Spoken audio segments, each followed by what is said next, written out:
Howdy, howdy, boys and girls. It's Paul again, back 2 weeks. In case you showed up last week wondering where I was, I'm doing these every other week for now until I figure out my life and figure out what's going on. Not that my life's out of order. It's just, I don't know the rhythm of this, and I scrambled last minute to get this fellow here, GM Cody, on the channel because I was like, what, am I going to talk just like by myself? I could do that, but I just didn't have a topic in mind. But so I got somebody here so I can do my usual thing and pick his brain, find out what's going on. So there you go. What's going on there, Cody? What's new? You've got your own channel and all kinds of stuff. You've been doing this for a while. I've been doing it for a little bit. Yeah, off and on. I've never really taken it that serious. It's just been always like originally it originally started during COVID as a podcast. And then it morphed into video because the podcast kind of fell apart because I couldn't find appropriate guests and all my co-hosts kind of dwindled. So I started making videos and I stopped that I just stopped everything for like a year or two. And then I really actually started making actual YouTube content probably about 2 years ago. But the actual channel's been around for like 6 years now. Okay. So yeah, I mean, really, yeah, I guess I've been doing it for like 2.5 years or something, really, in reality. Gotcha. Yeah. And I've always been very flippant about it, because I kind of did it that way on purpose, because I kind of miss the old Wild West days of YouTube where people didn't care about the algorithm and making money and, oh, look at me or whatever. They just were talking about shit that they liked, Yeah. And I really liked a lot of those old YouTubers. There's not a lot I like anymore. There's still some that just got on camera and just talked about shit that they liked and were really passionate about it. And their passion came through. And, it was this, it was this symbiotic thing that you're like, oh man, this is cool, and I just really like that. So that's kind of what I always strive to do. And I purposely kind of keep it kind of low-fi, if you will. You know what I mean? Like sure. I don't, it's not real professional. It's not real slick. There's no editing. I usually just pop on the camera and I start talking about something. Usually I do and I haven't done anything in a year because I've had jaw problems, but I've also had just work. I've been working out of town all year and whatever. So I finally have gotten back to the point where I can start doing some content again. So there you go. Yeah, you were out of town working on a haunted Masonic temple of some sort, and now you're back. We've noticed that you've taken on some kind of strange mannerisms. You're maybe possessed by something while you were away, but that's all right. That's okay. No, but yeah, I think that's kind of what I'm going for too. I'm just like, because everybody's like, oh, you got to do this, and oh, you got to hit 1,000 subscribers before February to get grandfathered in, or you'll never make any money. And it's like, oh boy, I won't make 50 cents a month talking on YouTube. Look, chasing an algorithm. I got a job, dude. I make decent money. I don't need another one. You know what I mean? Right. I didn't get it. This is a hobby, right? Like this is just another product. My favorite part of YouTube is actually talking to people, right? Like this has been my favorite part is meeting new people and being able to share our passions back and forth, right? Like this has been the best part and also being able to game with other people that I normally would have never met, maybe at a convention or something, and you get to game with people that really suit your style, right? Like you can find and tailor a group that really suits your style. Where locally, I don't have a local group anymore. Everybody's falling apart. It's too hard to get everybody together. I do have some folks that would game, but they got kids. They work a lot. Whatever. It's just hard. There's no place to do it. Whatever. It's hard to find the time, the place, and the people to do it. And YouTube, especially since I've gotten back into doing this, has a couple years ago has really, really allowed me to. It's really ignited my passion again for gaming. Let's just say that, and it's made it really great. And I actually think, I've enjoyed playing online more than I have in person. The past few years. That's not to say, in the past I had some great groups and stuff, but it's been really fun to try out different games and meet new people and all that. So, yeah. No, you definitely get to cast a nice big wide net for online, and it comes with its pitfalls. It does. I see it a lot. There's people who are like, because there are people. I think one of the first times we signed up for one of Bears games, he makes you fill out a questionnaire, and I was like, well, I guess that makes sense if you've got 50 people that want to come in, and it'll help you filter out the weirdos. Oh yeah, absolutely. I when I was first running games online, I wouldn't have people fill out a questionnaire. I would do an interview with them, like I was interviewing for a job, and it was just a hangout. Like it was just like me and you offline. We'd get together in Discord or whatever. I'd be like, I just wanted to get to know that person before we like went online and played. And I wanted to see what they were into, how they acted, how we bounced off each other, if we get along, because I don't really want to game with people that are not going to be, that we can't like have a rapport with, you know what I mean? It's like being in a band. Yeah. I played in bands before, and it's like strictly like a professional gig, and you're just making $100 for the night. And it's like, okay, I don't really like these guys. I don't like the music, but I'm making $100. Or you find an actual band and you find people that, you can actually get along with, and you're all on the same wavelength and make great music. That's kind of how I see it. Well, it elevates it beyond work, and that's exactly. The thing. Like, if you have like this kind of, I don't know, kind of rancorous atmosphere because like, oh, this guy doesn't like this guy. It's like, well, you guys got to work it out like adults, or one of you's got to go. It's as simple as that. I'm not having my fun ruined because somebody's got a hang up. Yeah, exactly. Yeah, this is our free time here. We're playing games, I mean, back in the day, I used to be a lot more tolerant about gamers. I think because, and I'm still pretty I'm a very tolerant guy, actually. Maybe a little too tolerant sometimes. I think that's actually a flaw of mine. but especially with, I think it's kind of a flaw of the hobby in general, because it's mostly a nerd thing. Yeah. And we're like, oh, you got to accept everybody. And now it's gotten to the point where it's like, we're getting a bleed in here of people who are like, oh, they're just really open and accepting of everything. So I'm going to push them around and kind of wrap them around my finger like I'm some kind of mentally twisted 3-year-old. You get those kind of people, and you're like, wait a minute. Yeah. We got to raise the shields here. We didn't realize that there are people now who are coming in to kind of just be jerks, Right. And to be honest with you, I'm not very tolerant of that anymore in gaming. I'm done with it. I don't have time for it. I'm getting older. I have very limited free time, as we all do as adults. And so if I'm gaming, I want to game. I want it to be fun, So, I mean, like I said, back in the day, we'd game with whoever. It didn't matter, if they were a jerk, if they were, had some kind of neurological hang up, whatever. It didn't matter. We just dealt with their weird eccentricities, and I've dealt with some weird dudes over the years playing games. We could have a whole episode about all the weird people I played with over the years. I was going. But I don't really tolerate that anymore. Like nowadays, I just want to play with cool people and have a good time, and I want us to all be kind of on the same wavelength about what we want out of a game, Right. So, and that's why I tell people, like, because I think Max Boivin brought it up, because he was really kind of shocked at how many cons that I go to, which I guess really is a bunch, because I mean, it's like Gen Con, Gamehole Con, Gary Con. I go to C2E2. I go to Adepticon. I go to maybe like 6 or 7 cons a year. So I guess it's getting there. it's getting a little crazy, but that's where you go to meet new people. That's where you're sitting down at a table. And there's that kind of buy-in of like, all right, I've put money on this. I'm out of my comfort zone. I've gone somewhere to pay for a vacation. I have to, you challenge yourself to be kind of at a better level. And that's where you see people at. And sometimes you meet people. Like I've my Sunday AD&D group, I met them at GaryCon, and we've been playing for 2 or 3 years now. So conventions can be really fun that way, because you don't know what you're getting into. Sometimes I will say this, 80% of the time when I've sat down at a gaming convention, it's great, because it's like the first 10 minutes, it's kind of like you're kind of feeling it out, and then you get to know each other, and then you're hitting it off. And not everybody at the table is, there might be a couple duds, but overall, I usually have a good experience at conventions. I've had some bad ones, and but it is kind of fun.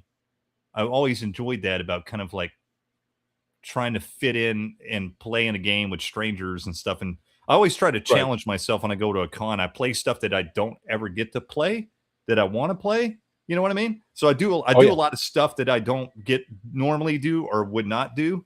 So I do like, I'm not a LARPer, even though I've done LARP in the past, but at cons, whenever I go to a con, I usually do at least one LARP event, because it's not something I get to do very often.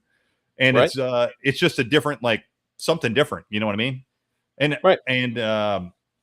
it's just, or I play, like I said, I'll play a game that I haven't played before. And it's great to meet new and interesting people, for sure. And you will meet some not so great people, but it's just the nature of the beast. When you get a bunch of nerds together, you'll play some not so great games too. Yeah, you'll play some bad games. Yeah.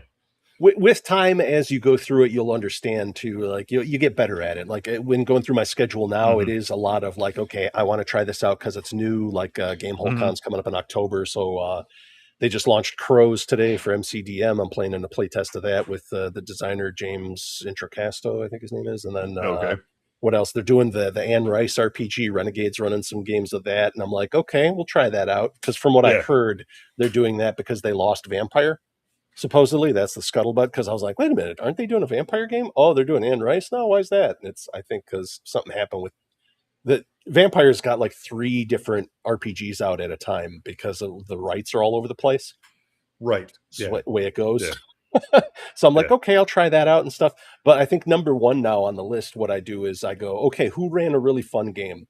I'm looking for that GM, and that's kind of what I do now. I'm like, I know I'm going to have a good time with that. So I go with like the known quantities and then games I haven't played. And then it's like, whatever else we can fit in. Yeah, that's absolutely what I do at conventions too, because I used to go to a lot of conventions like you do. Nowadays, I don't really only go to my local conventions, just because I don't know why. I haven't really been.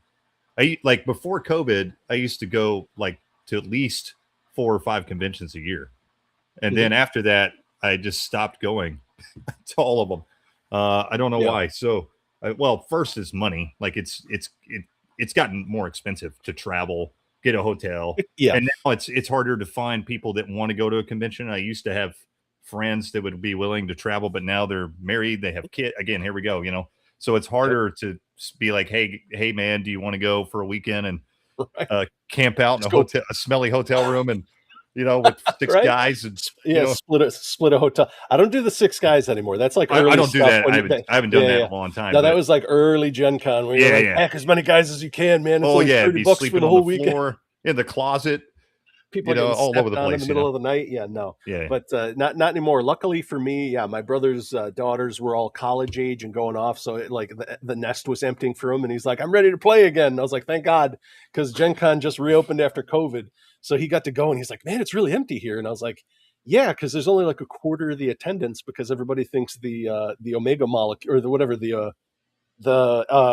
what was that? The Andromeda strain is loose, killing people. So nobody wants to go out and play a silly elf game because they think they're going to die. Right. But it was wild. It's back up now to full capacity, which is it is what it is. But the nice thing is since I'm over here, kind of in Chicago, I've got a lot of stuff in Wisconsin. The Midwest is like the breadbasket of RPGs. This is where they started. I don't care if you're in Seattle or California or wherever you are. Started here in flyover country, so that's where RPGs are from. Anyway, it is what it is. It is. It's still like a gaming mecca over there.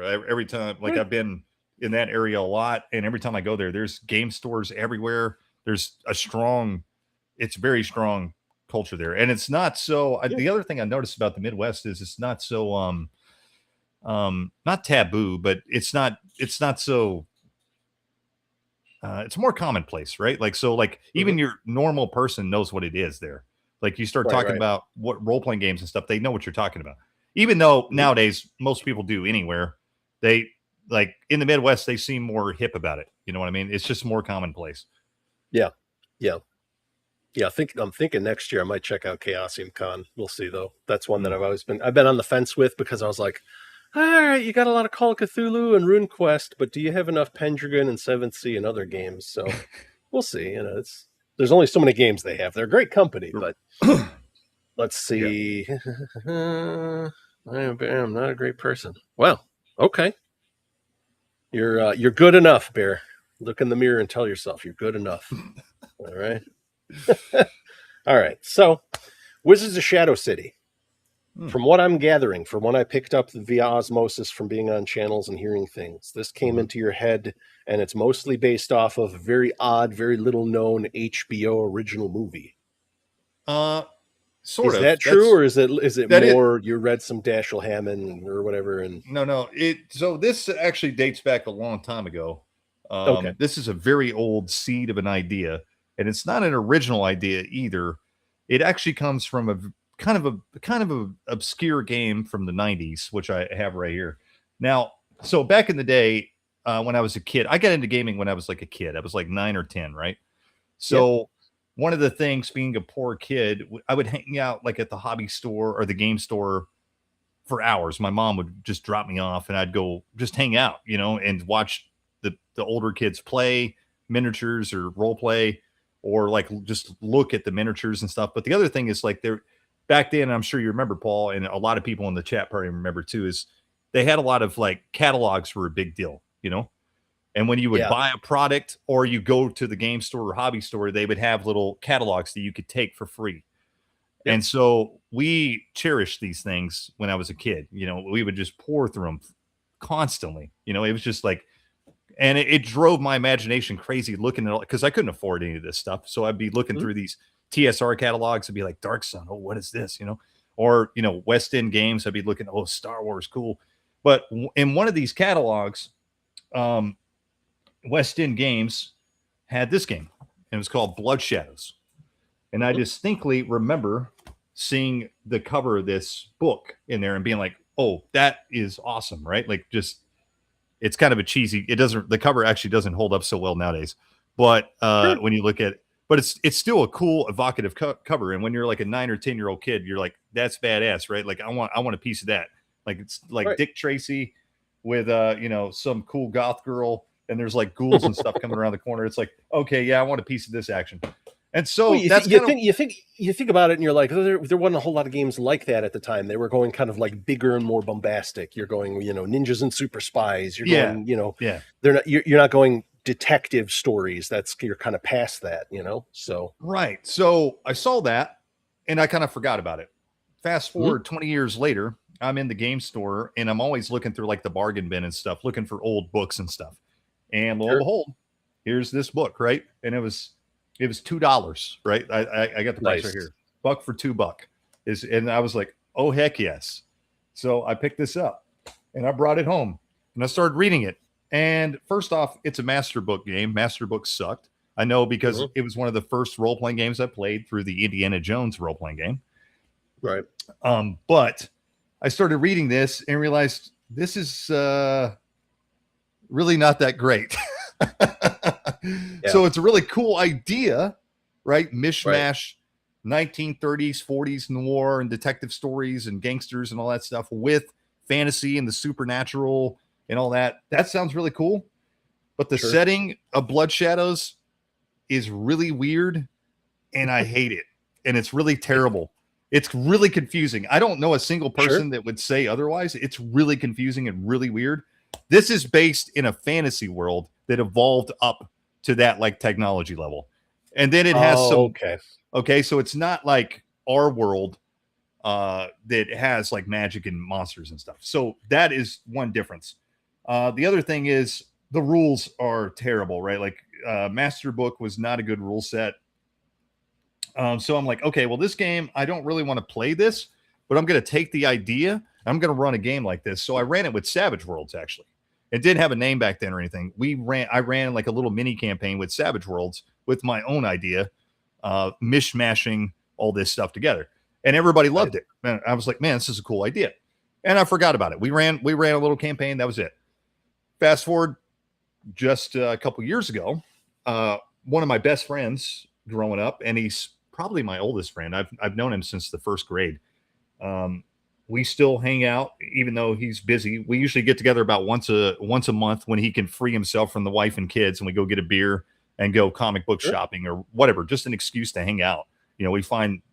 Sometimes we just drive around and talk for 3 hours, and just, or whatever. So he's a professional graphic designer, and he was like, hey, do you want to design a role-playing game? And I really want to like do the like layout and everything for like a role-playing game book. And he was looking at originally to do like a zine style game, right? Like just as I was like, okay, that's actually kind of cool. Like I like this. It's kind of a challenge to write a role-playing game in a zine format, right? I'm kind of like, okay, this is really cool. Yeah, I'll totally do this with you. And so I had a bunch of ideas. And this idea resurfaced. And I was like, hey, why don't we do this? And he's like, that's really cool. Let's do that. So I wrote a zine format role-playing game that was like really condensed down, really basic. And we were going to do that. And then I started showing people, and they're like, holy shit, this is really cool. Cody, this should be a full-blown role-playing game. This doesn't need to be, like this zine thing doesn't make any sense for this game. This game really deserves like a full treatment, right? Sure. And it took me a long time to consider that. And I'm not a writer, by the way. Like I've come up with games all my life, but for my own purposes, and I'm not a good writer. So that was a big challenge for me, and it took me a long time to really get the courage and gumption to sit down and actually try to write like a full blown rule book. But I finally did, and it took me a couple weeks to get like the basic manuscript down. And lo and behold, here we are. We have like at this point it's like a 280 page game, which is probably going to be condensed down. It's still in the editing phase, but anyways, to answer your question, that's where it actually came from. But it also came from around that time when I was thinking about when Andy said, I want to make a role-playing game. I started thinking of ideas, and me and my wife were watching To Cast a Deadly Spell. She's like, find a movie. I was like, okay. I was like, oh yeah, I remember this movie. And so we watch it, and I'm sitting there watching it. I was like, oh yeah, that idea. This would be great. I love this. This is cool. This would make a great role-playing game. And so it kind of came back to me through watching that movie. So yes, that movie did inspire it, but the kernel of that idea, very long-winded story as I usually do, that kernel of an idea has been around for a long, long time, right? Like I've always loved that idea. So there you go. Gotcha. Yeah, and we actually got to play it last night, and it was pretty good. Yeah, like you were saying about, because we were talking kind of pre-show about. Naturally, it was in response to some D&D stuff from Roger's stream, but we digress. But we were talking about kind of degrading as a role player. You kind of settle in, and that kind of happens if you don't challenge yourself. It's almost like like an athlete or a boxer. You have to challenge other people. It's that kind of like iron on iron type of thing. And if you play with people who are trying to actively role play, then you'll go, you know what? I need to pull my weight and actually do that too. So that's why for last night's game, when it was like, okay, I'm going to play like a Hungarian shopkeeper, I'm going to look up the accent and make sure I have it down. Yeah. I'm going to practice on that and stuff. It reminds me, a buddy of mine was around Warhammer Fantasy, and even though it was the Fantasy Flight edition with all the chits and dice and silliness, he was kind of like a aspiring board game designer, so it worked out. So he's running an RPG that was pretty much a board game with all the chits and other stuff. So he was making that's right. That was the one with the wacky dice and all that stuff. And I hated that version, but I remember that. It was like a board game, but it was weird. I did not like that version at all. Yeah. It had way too many moving parts to it. They were just like role-playing games usually is like book, and then you supply any of the paper, pencil, ancillary stuff you need. There shouldn't be special cards, dice, or whatever for it. The mechanics should be easily playable without having to do that kind of proprietary nonsense. But anyway, going through it, I was like, okay, yeah, my guy's going to be like a runesmith or whatever like that. So I was looking into like, how does iron work? Mm-hmm. What is like this stuff? And I was, you get into it, and it helps you kind of understand. You never know what triggers in your head, to get you into the character. So you research okay, these are things that are kind of in the subject's orbit. So you're going to like kind of pick at things, and it'll help you kind of develop the character. So that's why, like really quick, last night there was like an 8-minute video on like Hungarian accents. I was like, okay, I'm gonna watch this, and then in between sessions I can watch some other stuff, because that was one cool thing actually playing at Gamehole Con. There's a guy who runs Trail of Cthulhu, or no, what were we playing, that or Night's Black Agents? It was one of the two.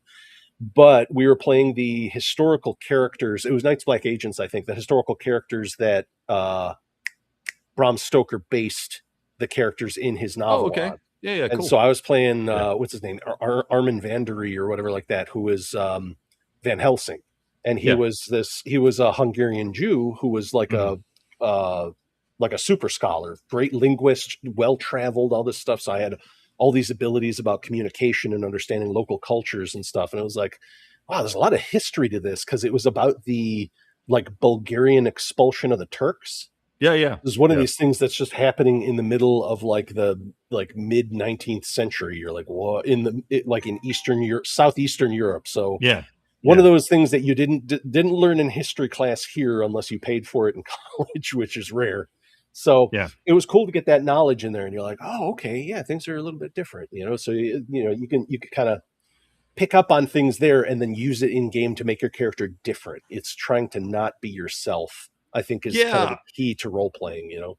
Absolutely. I mean, that's what I've always strived for. Like I want to play a character, right? And so I'm sure people think I'm insane because I'll be at work or something. And I'm like kind of like talking to myself, like trying to practice an accent, or not even the accent. I don't care. I use voices and stuff, but that's not what's so important to me. It's the personality of the character that's important to me. So if I get the personality down, I'm good.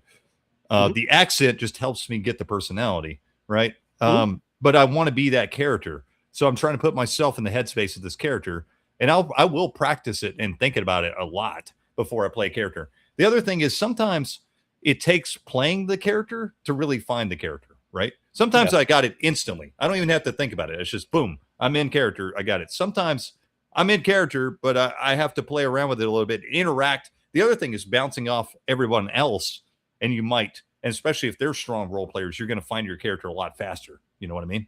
Because they're gonna push, like you said, they're gonna push you to find it faster because they're role playing, right? Right. No, yeah, for sure. Like, yeah, it's like I think I explained it to Barrow one time where it was like sometimes it go, you know, you know a little bit right away, but like in his Heroic 5e game, my character's changed a little bit because from inception to the mechanics, this is what I like having the respecs in the character, because it's like, no, I think I've settled in. This is what my character really is. It's like breaking in a pair of shoes. Like after about 3 or 4 sessions, you're like, all right, this is the character. I had this idea, and then it kind of grew into this. So exactly. Like I've had characters that changed completely into a totally different idea than what I originally had. And that's why I have no problem when somebody, you know, 3 or 4 sessions in, like you said, is like, hey, is it okay if I swap this and this around? Because I think it really fits this character better. Absolutely. Right. You know, like I have no problem with that. You know, so and I think that's a realization I came to. I kept trying to say I'm not big. The crunchiness of the mechanics doesn't matter to me. It can be light or crunchy or whatever. It's kind of like it's the elegance of it. And from what I kind of understand now, what that means to me is like how much static is it creating the rules while you're trying to roleplay your character. If it's very minimal, that means the rules are nice and elegant. They're below the surface. They're not like right up in your face. You don't have to worry about them. They're still there because it's a game. If you don't have mechanics, you do not have a game. You are just telling stories. Yeah, exactly. Doing improv. But if they're there and they're not interfering with you staying in character, and that's why I think having those kind of respecs, so you can be like, all right, I need to bring the noise down on this because there's this bullshit and I'm not using it. I think this fits with what I got going in my idea of my character in my head, and now we're good. So I think that's my polls for the game are role play and game. It's you know, it's somewhere in between there is where you find the magic. 100%. Yeah, that's exactly where I sit too. You know, I still want to play a game. You know, we're not we're not actors, you know. I mean, some of us we're not thespians. Yeah. Some of us are, but some of us are. But you know, that's not the goal of a role-playing game, right? Like it is a game, you know, and it's a game that's a shared experience between all of us. That's really what's the most important thing is, like, you know, it's a shared experience between a bunch of people creating a story. But you're also, the difference between a role-playing game and like a book or a comic or whatever is, well, maybe this is not a great thing, but you're not guaranteed to win is a thing. You know, there is success and failure, and I want there to be success and failure because the failure is just as interesting as the success. Right? That can create just as interesting situations as the other, right? And that's the great thing about a role-playing game is you don't know what the outcome's going to be, right? The game master might know some of the outcomes, but even a good game master is going to go with the flow. He's going to bend his thing and meld into whatever you guys are doing, right? Like, and that's what I do as a game master. I have an idea of what the story is. I have ideas of where you guys are going to go, but a lot of times, and usually it goes somewhere else, and it's like, okay, here we go. You know, you're along for the ride, and you're making shit up, and the next session you're thinking about what's going to happen and whatever. And that's the beauty of a role-playing game, though. That's why I play role-playing games. It's an emergent story that we're creating together, as well as it's different than any other kind of media. You know, it's different than anything. Video games, books, comics. There's nothing like role-playing games. There's nothing that you can get that experience out of. You know, and there's so many elements about a tabletop role-playing game that you just can't get anywhere else, you know? So it's a fascinating thing. And I think, it always comes up a lot. There's a lot of people giving GM advice and all this stuff. And I really just say, like, remember, the GM is just another player, but he's the guy who just starts with the ball and then he hands it off. That's his job. Right. Your Absolutely. job as a GM should be to be amused by what the person does with the ball when you hand it off to them. You shouldn't be like, no, that's not the right way to play with the ball. It's like, no, it's in their hands. Whatever they do with it is what they do with it. It's up to the player to not be spiteful and capricious to each other or whatever, and say your ball is stupid and break it. Then you just kind of watch as it keeps passing, and then you're part of the team too. You just play the guy in between who hands it off to other people. That's all it is. You're part of the game too. Yeah, pretty much. But I really see it as more like a referee, right? It's what it is, right? Yeah. I'm sitting back here, like I'm a third party, really. I'm just setting the scene. I'm playing the guys you're interacting with, but where you go and what you do is up to you. It really is in my games. Like, if you want to go completely left field, we can do it. Now, obviously, that's probably not the way to do it. Every good players know to go with the flow, right? Like, so if we're going this way, okay, well, you got a lot of options there. Don't be a jerk, like, let's go with, let's kind of go with the flow here, but we can go with the flow our own way, right? Like, it's up to you to play into your character. But in understanding that as a player, you have to understand, not the railroad gets brought up a lot, but I like to see it more as bandwidth. The more wild and out there you go, there's going to be a lot more lag time, because now the guy in the middle has to create. He's like, okay, now I have to generate this. Instead of you bouncing off of what was already here, now you're going off into left field. Instead of saying in the city where everything, like, if you give them, like, this is happening, all in this area, and then all of a sudden the guy's like, I want to go way over here, not even near your area, and it's like, well, now it's going to take time to make stuff over there, so you're slowing the process. But a good player is not going to do that, right? Like, a good player is going to try to supplement the fun for everybody. That's not actually that fun to go completely, unless that's what kind of game you're playing. If you're playing like a sandbox game, that's cool. That's what it's all about. It's going off the rails. But even in a sandbox game, like, you start creating like objectives that you want to do, and if the group is wanting to go like on these objectives, you should all be going that way. If there's one guy that's like, nah, fuck that, let's go be pirates. That's always the joke in my group is, nah, screw that. Because there was a game. There was a game. I'm not going to go through all the details, but there was a game where they had some like really heavy decision making and all this stuff, and they're like, and there was pirates that they like encountered, and they're like, screw this, let's go be pirates. And they literally, that's what they did. They just backtracked to the pirates and became pirates. But anyway, so that's the joke in my local circles. Screw that, let's go be pirates. But that's actually not that fun to do usually. Because you're kind of spoiling the fun. Yeah, and I think that's why I'm big on characters having goals, like, stated on the character sheet, or at least the player saying, this is my character's goal, and meaning it, because then you have something to work towards. And then you can work that into the world. Well, because then that's like, when you're passively building the world, it'll be in your head. So you go, okay, it gives you kind of like a prompt, like a loading prompt in your head. So when you're designing things, you go, this might lead to that. It might. If I don't disagree with you, but as a player, I've always had trouble with that. It takes me a while to figure out what my character's goal is. This is what, like, I'll give you an example. Is one of the things I always hated in one of the versions of Vampire. It was Vampire Requiem. They had this thing called touchstones, right? And you had, it was like a human character that you were attached to or something. And I'm just like, I don't even know where I'm going with this. That has nothing to do with what we're doing, but it just reminded me of that. But so, I was thinking of that because I was playing a vampire game. That's why I was thinking of this. I was playing a Vampire the Requiem game, and this guy, and I'm literally making up a character right there on the spot, right, with a group that's already like established and everything. And the guy's like, okay, well, what's your backstory? Who's your touchstone and all this? I'm like, dude, I don't know yet. I just literally rolled this guy up. I have no, I'm just getting an idea. Yeah. He's like, oh, he's a cowboy. His name's Winston. I'm like coming up with like loose ideas in my head, but I don't know who this guy is. Are you kidding me? Like, I just made this guy 5 minutes ago.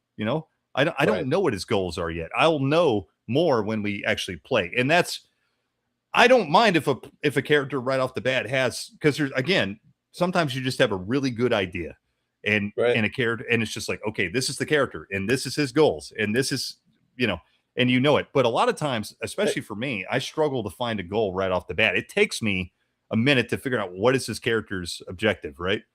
It's going to take me a few sessions, I think that's my thing too, is like, I was always thinking, have a system where it's like your character's loosely defined and he slowly, instead of level just being like, I become more powerful, instead he becomes more defined, so that at the end it's like, because that's how Conan is, that's how the Rocketeer is. You know them because you read so many stories, which could pretty much be adventures, and that defines the character for them. You know who Han Solo is at the start. He's this weird guy hanging out with Sasquatch, flying around doing smuggling stuff. Then it turns out, okay, he's actually kind of heroic, and it's like, he would have died for them by the end. He grows, and then he kind of settles into where, Han's, you could trust Han, that he had to grow into that. He wasn't always that. So it's like, that's where I think, it should be, your character's kind of, you have an idea of what your character wants to be, and then your skills and stuff kind of get defined as you play, and you go, you know what? Yeah, maybe I do have some larceny because, my guy served time in prison or whatever. I'm going to write down larceny. Boom, there you go. That's actually a pretty cool idea. I kind of like that. Because that is kind of how characters are made in fiction and stuff, Yeah, you said, if you see them, you don't know what the hell they're capable of until they do. Like if you take the example of Han Solo, well, all we know at the beginning is like he's kind of a pirate and a scoundrel, and then we know that he's a pilot, right? And that's about it. And then you learn, he's kind of a gunslinger because you see him shoot Greedo. Oh, he's pretty good. Yeah. He's pretty good with a blaster. He outdraws a bounty hunter. You're like, okay. Yeah. So. And then you see him actually fly a ship. You're like, okay, he's actually like not just a pilot. He's a really good pilot, right? Mm-hmm. And then you start, he's got kind of a mouth, right? He can talk his way, he's a ladies' man, all this stuff, he develops, you see more and more of the characters. I kind of like that. That's kind of an interesting idea for a game. Yeah. Where you start off with like just basic stuff, like an idea of your character, but like the hard defined things don't come until later, when it's like, you know what? Okay, I'm going to write this down now. It's going to take up one of my picks or whatever, but this is going to carry on for the rest of the history or whatever. Let's have a look at the chat here. We're going crazy here. Let's see. I'd say wargaming conventions, it's about 8% chance the game is decent. Yeah, it depends. Like if you're playing 40K, those guys can be animals. Let's see here. But your percentage goes up once you get to know people and pick game sponsors. That's for sure. Yes. Yeah, there was another one around here, Little Wars. It was a little too little. Those guys were big into Wars. Like Napoleonics and all that stuff. I'm very familiar with Little Wars. I used to go to Historicon every year. Mm-hmm. I used to actually help out there every year. It's probably the same guys. It's the same group, Midwest or whatever. Yeah, it's HMGS. Yeah, it's the same group. HMGS. Yeah, good group, good guys. I never went to Little Wars though. I don't know what we were rambling about, Jerry, but I'm glad you agree. Let's see here. So struggle with role play, being a different person with each character. Keep wanting to practice in between games with a husband. He's really good at it. Yeah, that could be a way to do it too. Yeah, just do exercise with your husband, because from what I understand, Jess's husband kind of got her into role playing. So yeah, do that. Just be like, hey, I want to try some stuff out in character. What do you think? And then he can give you some critique. Let's see here. Mr. Sven here. Sometimes you drift towards a game, but sometimes a game can drift towards an RPG. Well, I think that's the thing. One of the games I played over at Gamehole was very kind of mature. We were playing these kids, but it turned into, it was just a drama about one of our school age, middle school friends killed themselves, and us dealing with the trauma of that. But there was no rolling dice, and it was a lot of the GM just telling us the story, and I was like, dude, it's not even role-playing or a game. This is like a manga you had in your head that you wanted to write, and that's fine, but don't drag us into it for a game. I felt bad. Yeah, totally. Yeah. Because we signed up for a game, and I understand it can suck like rolling dice or whatever, but that doesn't have to be all the rules. They're like Amber Dice List. It's about bidding, or I'm a big fan of doing card draw, anything cards, where it's like, there has to be a little bit of randomness, even if it's controlled randomness, in order to decide the unknown. Otherwise, everything's kind of already, it's in God's hands, and the God is the GM, and you're like, that's no fun. Speaking of railroading, let's see, one of my friend groups took board gaming steampunk and Darkest Africa became RPG, like recurring characters. Okay. Those are both board games, I guess, or RPG with recurring so. characters. Not familiar. Well, I think, and that's the thing. It's like you picked up that bargain bin game book, and like with anything, we were talking about. I shared that I have that Maltese Falcon, the really fancy cover for that. It reminded me of the mock up your friend did, or just things like oops, sorry, kitty, dropped a bunch of stuff on my cat here. Just art books, stuff like this that just gives you ideas. You just like stare at a piece of artwork for a while, and you're like, okay, that's fucking cool. What kind of ideas does that give you? Anything that inspires you for role playing. That's the thing with the game being, instead of a box of pieces, it's your skull full of imagination. So absolutely. Anything that gets it moving, it's like it could be something as simple as just those board games or movies, or a cheap worse RPG that you are now going to surpass with your cool RPG. So let's see here. Hey, Ivan. This guy, he is the rogue trader in our Saturday rogue trader game, which is kind of cool. Yeah, Saxius is running that. That's a fun game. That's a wild one. It's like it's almost like, I'm trying to think. Yeah, rogue trader. It's almost like Age of Sail plus empire building, just big craziness. Yeah, so it's good stuff. Warhammer Fantasy role-playing Warhammer Fantasy battles as opposed to principalities pairing to fight each other. Then we'll march to the mountains and attack chaos. Not the plan. See, there you go. That's old school Braunstein, isn't it? Where they keep talking about that stuff, where you interject the role-play in the middle of battles, or between sessions of battle. That's how D&D started. That's what began it. One of the concept talking about Little Wars. Yep. Yeah, that's over here in Lyle. Steampunk narrative were miniature-based games. Okay. There you go. Yeah. So now we know. So let's see. So playing the system, you've got, I noticed you went just with attribute bonuses, which is good. Because that's one thing in D&D that I'm like, yeah, you could just phase those out. You have like the number that becomes a number, and it's like, well, you just need that other number. The other number doesn't mean anything. Well, I understand why you would have the other number from a game design point of view. Like I said, I've actually been making games all my life, so I understand how games are made and how whatever. I understand why you do that, because for progression, right?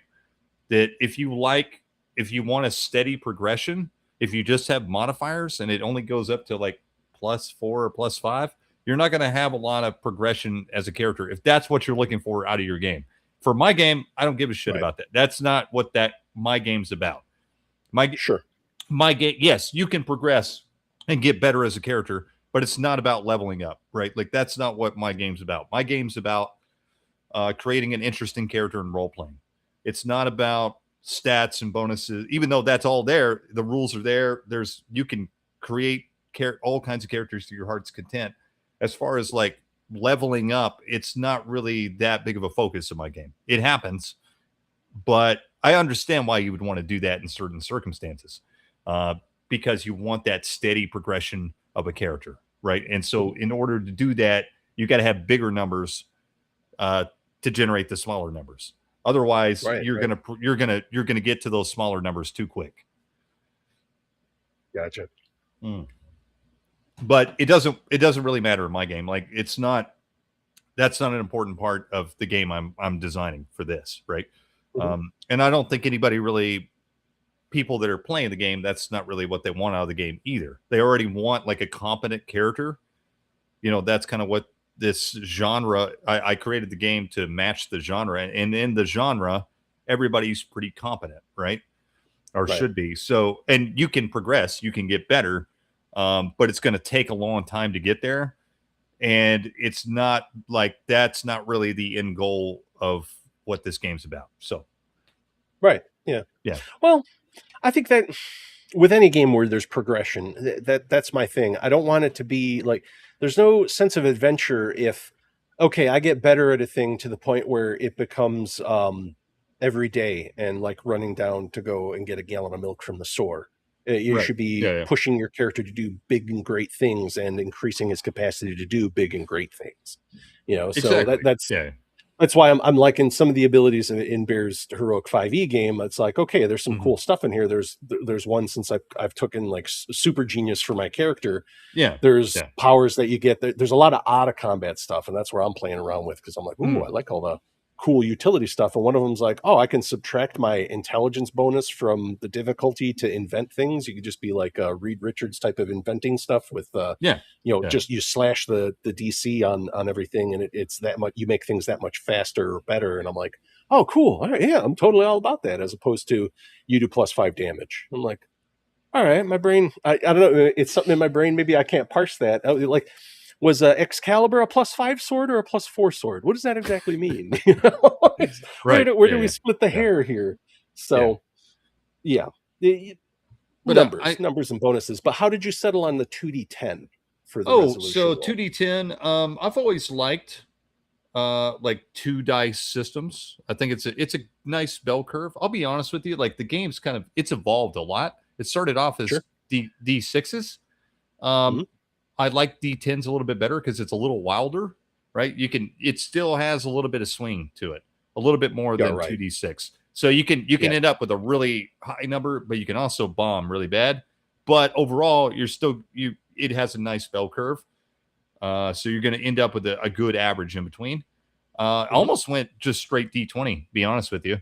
Like I actually fooled around with that quite a bit. I still was up until just about a month ago, like messing around with just doing D20. It did work really well as just a D20 game, but I was like, nah, there's too many D20 games. Let's do 2D10, even though there's 2D10 games out there. Yeah. It's a system that we used in the past and it works really well. And it's a very but the thing about 2 dice systems is they are very average, right? So you're going to succeed most of the time at just middle of the road kind of checks. You're going to succeed at them, but that's fine because again the characters should be pretty competent in this genre. Like the thing that they're good at, they should succeed at it 75-80% of the time. Right. Yes, exactly. Let's see here. Durrell, I'm not the only one who likes D10s. D10s are good. I like played D10s. Storyteller system, piles of D10s. It's what was nice about the Storyteller system using D10s. You could modify the roll for like the successes and stuff like that without feeling too much because as soon as you modify anything with a D6 system, it gets it can be either too easy or it becomes Shadowrun where it's all right. Well, now this is ridiculous because I'm rolling, picking up my 6s, exploding them again, and hoping I get an 18 or whatever it is. Right. Whatever, because you need a 6 to become a 6 to become a 6, and it's like that's right. Well, on 30 dice, it might happen. And you're like, this is ludicrous. You guys did not think this through. Whereas, D10s, D12s, I like that. And again, it was funny. My brain was completely like, I know like D20. What about 3D6 is similar? And then I'm like, oh, I'm just going back to my GURPS roots. Like that's all it was. It was like, oh, I'm realizing, it's just a swing from 3 to 18. I'm just returning to the womb. I'm like the space baby from 2001. Some people don't realize the difference between 2 dice versus 1 dice system. Oh, I should probably click that so people know who's talking here. It is Mr. Sven. Yeah. So there definitely is it's just the bell curve is the biggest difference. Which to me, you're seeing it more often now, though. Yeah. You are, because I think people are paying more attention to game design and mechanics, and they're paying more attention to like the mathematics of how dice work. Back in the day, even though Gary talked about Saint Gary talked about it in the first edition DMG, holiest of holies. Yeah. Praise be. He that's one of the first things he talks about. It's like the bell curve of like all the dice and stuff. It's like weird. It's like, what does this have to do with anything? But I don't think it was really in the consciousness of most gamers until the past like 5 or 10 years. I really started seeing people really talk about like odds and all that stuff, which to be honest with you, I don't care that much about. Right. I like lots of different systems. I like lots of different dice, and I like lots of different ways of doing it. It really doesn't matter to me how we do it. I like cards. I like 1d20. I like dice pools. I like all that stuff. So I just settled on 2d10 because it's nice and simple, and it works. It's a nice, elegant thing that works, right? And it worked well for the genre, and it worked well for the game I was designing. So that's kind of just what I settled on. Originally, it was 2d6, and I did that because we were originally designing a very simple zine game, right? So I was like, okay, well, you just roll two dice 6. Well, that's as simple as you get. That's perfect for like a zine game. But when I was expanding it out to like a full-blown game, I was like, okay, well, we need a little bit more meat than 2d6. So we're going to do 2d10. Gives you a bigger range. And you can do more with it. You know, it's a little more interesting. So, yeah.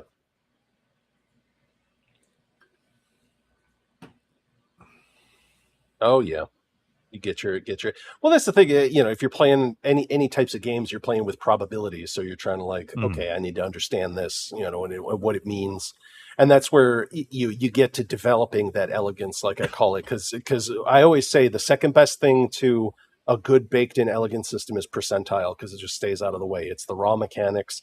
Sure, you're driving around with a car without a hood because you pretty much see how everything rolls right there, because percentiles, you know, that is as base math as you can get, unless you start adding in like a tenth or a point percentile die. Then, you know, then you're getting a little crazy. I always really dug like roll under percentile games. That always really like that. Like it's not something I want to do all the time, but like you know, classic Warhammer Fantasy. Always loved that game, and it has a very simple roll under D100 system or percentile system that I always really enjoyed. Rollmaster, well, I liked it in my younger days, but that's a bad example. But it did kind of the same thing in a really obtuse fashion, but it did it, you know. But yeah, you know, Chaosium is a perfect example of like a really good percentile based system.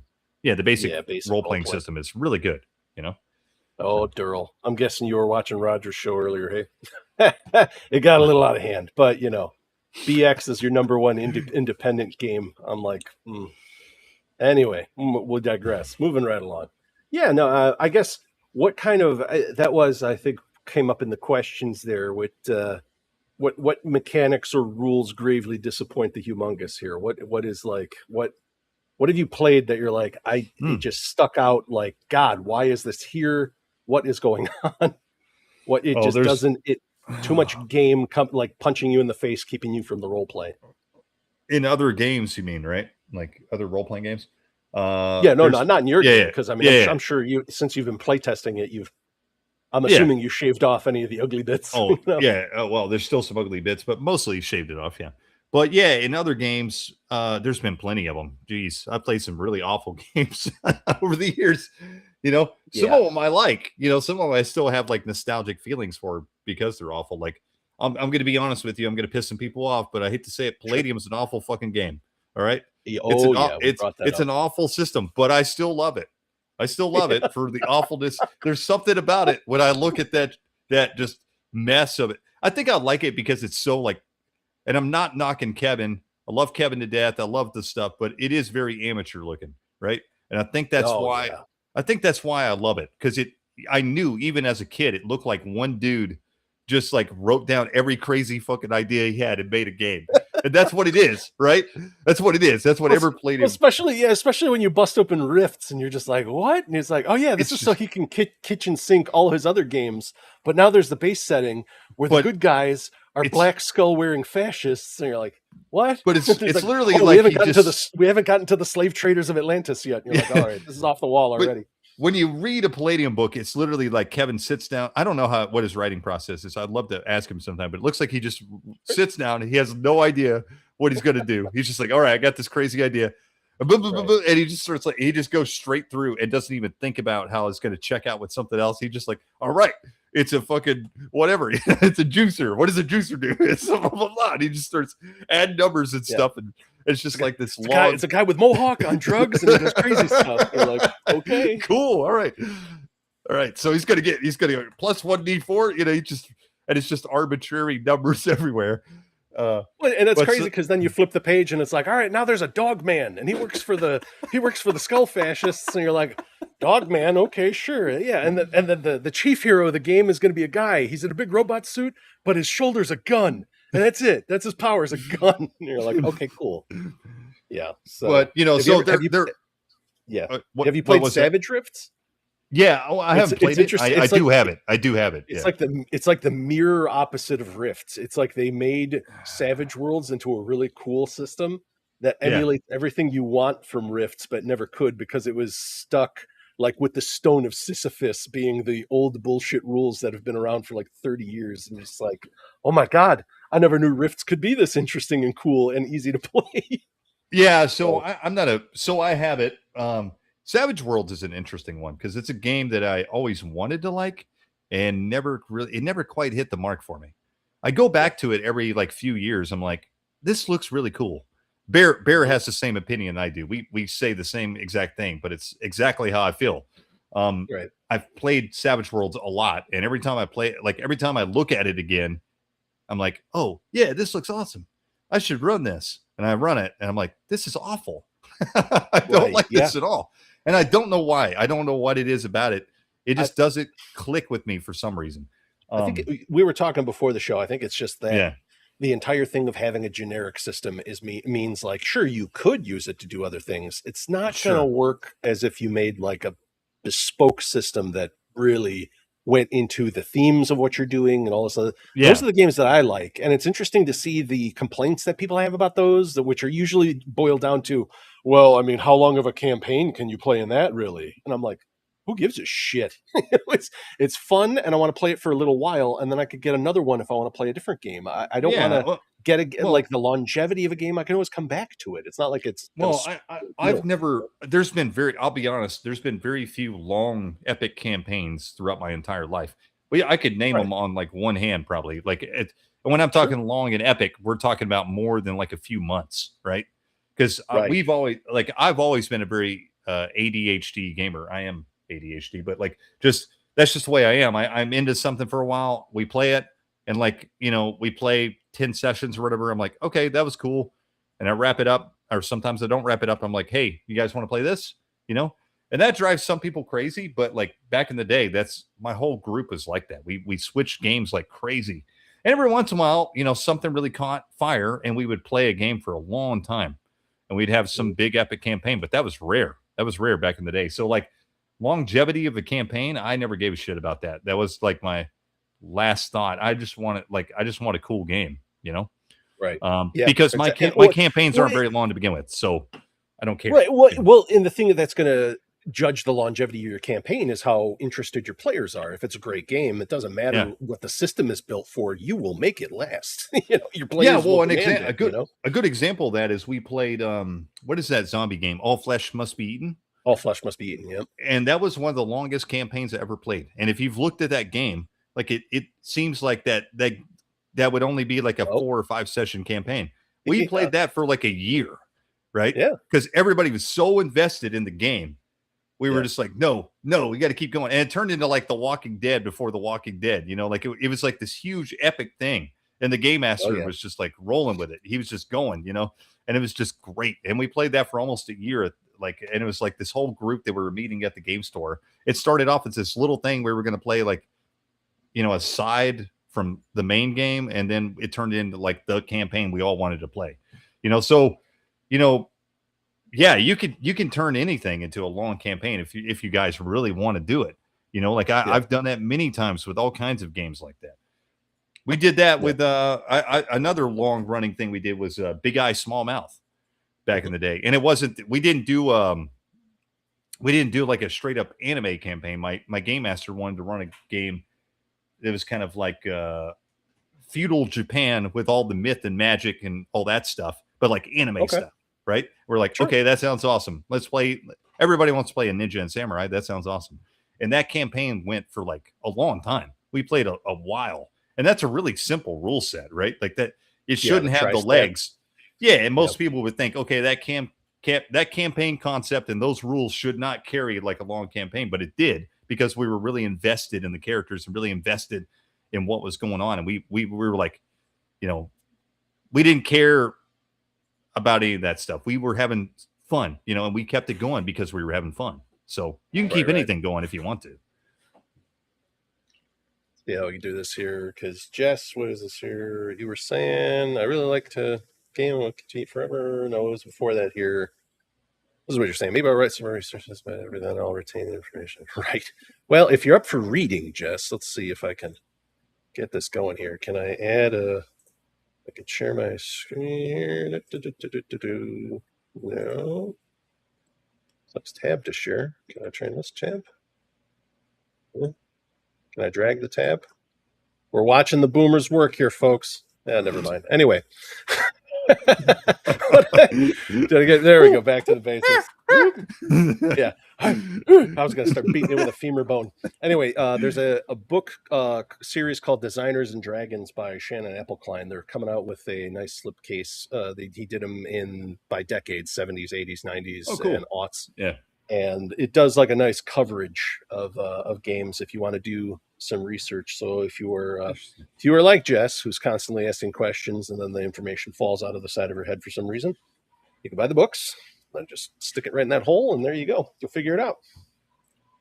Let's see. I always wanted to play Big Eye Small Mouth. Never got to. Are they gone, Guardians of Order? They're like a Canadian company or something, isn't it? Yeah, they're not around. I don't think they're around anymore. Somebody else has the license to the game now, though. They released a new edition.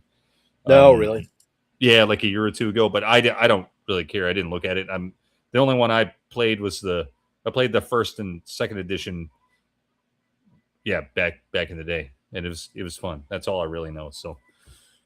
You didn't play this legendary Guardians of Order tri-stack game, Ghost Dog, Way of the Samurai? I did based not. On the Jim Jarmusch film?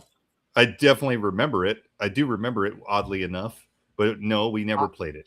That looks like something you'd find in the bargain bin. I did. I was at my comic shop, and I was like, I could smell the dust from the gaming area, and I was like, I could smell the deals. I was like, oh, they're there. There's Grips books. There's Elric. There's the Elric. Oh yeah. That's what I was like. Ooh, I was thinking through boxes. I was like, but they had like a Father's Day sale, 30% off cover price, so it was like $20. So I got it for like 14 or whatever. I was like, stolen. Oh, man, I got it. That's what I'm always doing whenever I go to a game store, like an old comic store. I'm like, I can smell it, man. I can smell the mothballs. Where's it at? Like, and I'm like, I'll be under, like, my buddies, like, you're insane. I'll be like under tables pulling out. Because like in old stores like that, they'll have like, shit under the tables and stuff. And I'm pulling out magazine. It builds up like plaque in your heart. Yeah. That's what when I was digging for that, I had to move stuff out of the way. Yeah. Totally. Right over there, I'm like, I'm digging for treasure, So I was looking through the boxes. They had an old, and it'll be shit like that or shit like this. Like it's what I'm looking for. That's what I'm looking for. That's what they had. I was flipping through and I was like, holy shit, Gear Krieg, the RPG rule books, and like all kinds of stuff from Dream Pod 9. I was like, wow, that's a company that I haven't heard of in years. No shit. Let's see here. Head to AI, find what Big Eye Small Mouth was. Wow.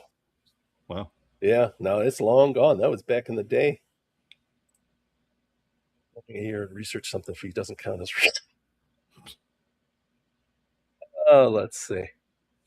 So proper sources. Well, we're all old fashioned in one way or another. Never understand how to make AI work until I started asking how to make Pathfinder 2 characters.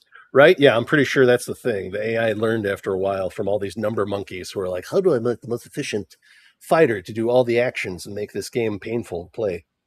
And the game's like, well, are you sure you want to do that to your friends? It's like, they're fools. They're nothing to me. Anyway, it's about the power, you fool. Where were you when I had to write things in college? Oh God, yeah. Go into all that. These guys they're off on a flight of fancy, much like we are occasionally. But what were we talking about? Oh, rules that stick out that piss you off here. We were talking about Palladium. Yeah, I brought up Palladium because I will put this one feather in its cap. Its alignment system is better than D&D's. D&D's is not. Oh yeah. Because that's not about your personal beliefs. It doesn't define your character. That's alignment in the very Moorcockian sense, where it's like, are you on the side of order or chaos, or are you the hero of neutrality, or any? And it's like, oh, you just stole this from Michael Moorcock, and then you added the good and evil pole to it to make it seem like it has depth, and it really doesn't. It doesn't define much about your character as compared to Palladium, where it's like you're scrupulous, unscrupulous, a miscreant, aberrant, or anarchist, or those are like, oh, okay, these give you like things you live by, so you can understand, all right, my guy's a little weird, this is what he believes, and I can play that. So Palladium was an example, like a game I liked that's bad. Sure. But Palladium actually could be a good game, though. That's the thing. Like, Palladium could be a good game. Like, it has some core things that are cool. Like, the alignment system's really good. The combat system actually is pretty cool. I like the combat system. Oh, you had different defenses. That was kind of interesting, where you could roll with the punch, dodge, drop, and all that. It was like one of the first games that did that, where you're like opposed dice, like you're parrying and dodging, and Like when I first read that as a kid, I was like, whoa, that's really cool. You know? Yeah, you're just I don't just stand here and get punched like in D&D. It's like, no, you've got options. It's like, yeah, that's pretty cool. Now, there's some things that are weird, like the skill system's actually okay, like roll under percentile, but the problem is, it doesn't connect to anything. It's just like, oh, well, you have moved silently 40%. Okay, but it's not connected to my dexterity or whatever. No. Mm-hmm. Okay, so what does my dexterity do? Well, it gives you a +1 to your initiative. That's it for the rest of my life. Yes. Okay.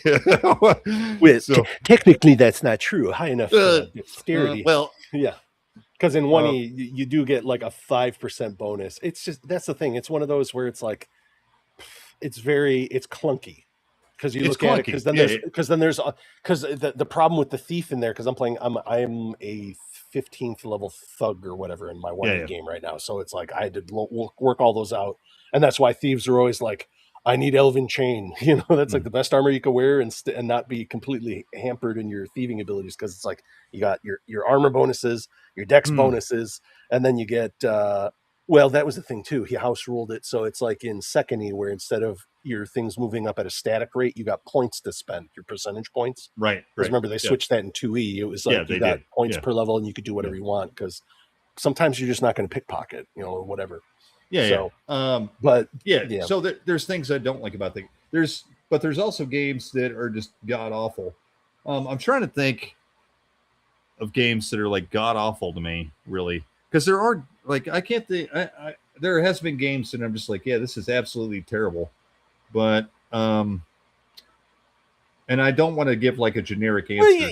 Well, it doesn't have to be. Well, I'm not sitting here being like, "Hey, you gotta spill the tea here." Well, see, here's the thing: is there a mechanic type? Because I know, like, whenever I bring up card draw, people are like, "I love card. I love card based system." Actually, one of my favorite games, and I don't have it anymore. I'd love to get a copy of it. Is the old TSR Marvel superheroes that use the cards, right? The Saga edition, and I love that. I love that game. We played the hell out of it, and it took all my will. It took everything to convince other people to play that game. But once they played it, they really liked it because it worked really well. It's really good. And I've actually been wanting to design another like card-based role-playing game, not a superhero game, but just a card-based role-playing game because I loved that game so much. And I like cards. I like cards even in war games. People are opposed to cards in war games. There's a war game we play here in the local club. It's called To the Strongest. It's an ancient rule set. It plays on a grid, first off, so it doesn't use a tape measure. The other thing is it uses a deck of cards, and it's really good. It's really cool. And I've always liked cards. But there's games like Rollmaster.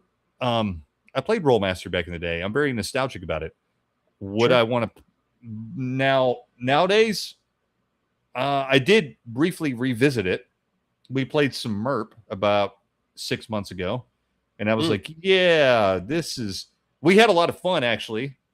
But I was like, man, this is clunky as fuck. Like... It just felt like we were like falling. It felt like a Jenga, like you're pulling out Jenga blocks the whole time when you're playing. It's like one little wrong move and the whole thing's going to fucking come tumbling down. It's just like, all right, hold on a second. Maybe look, all right. Yep. Nope.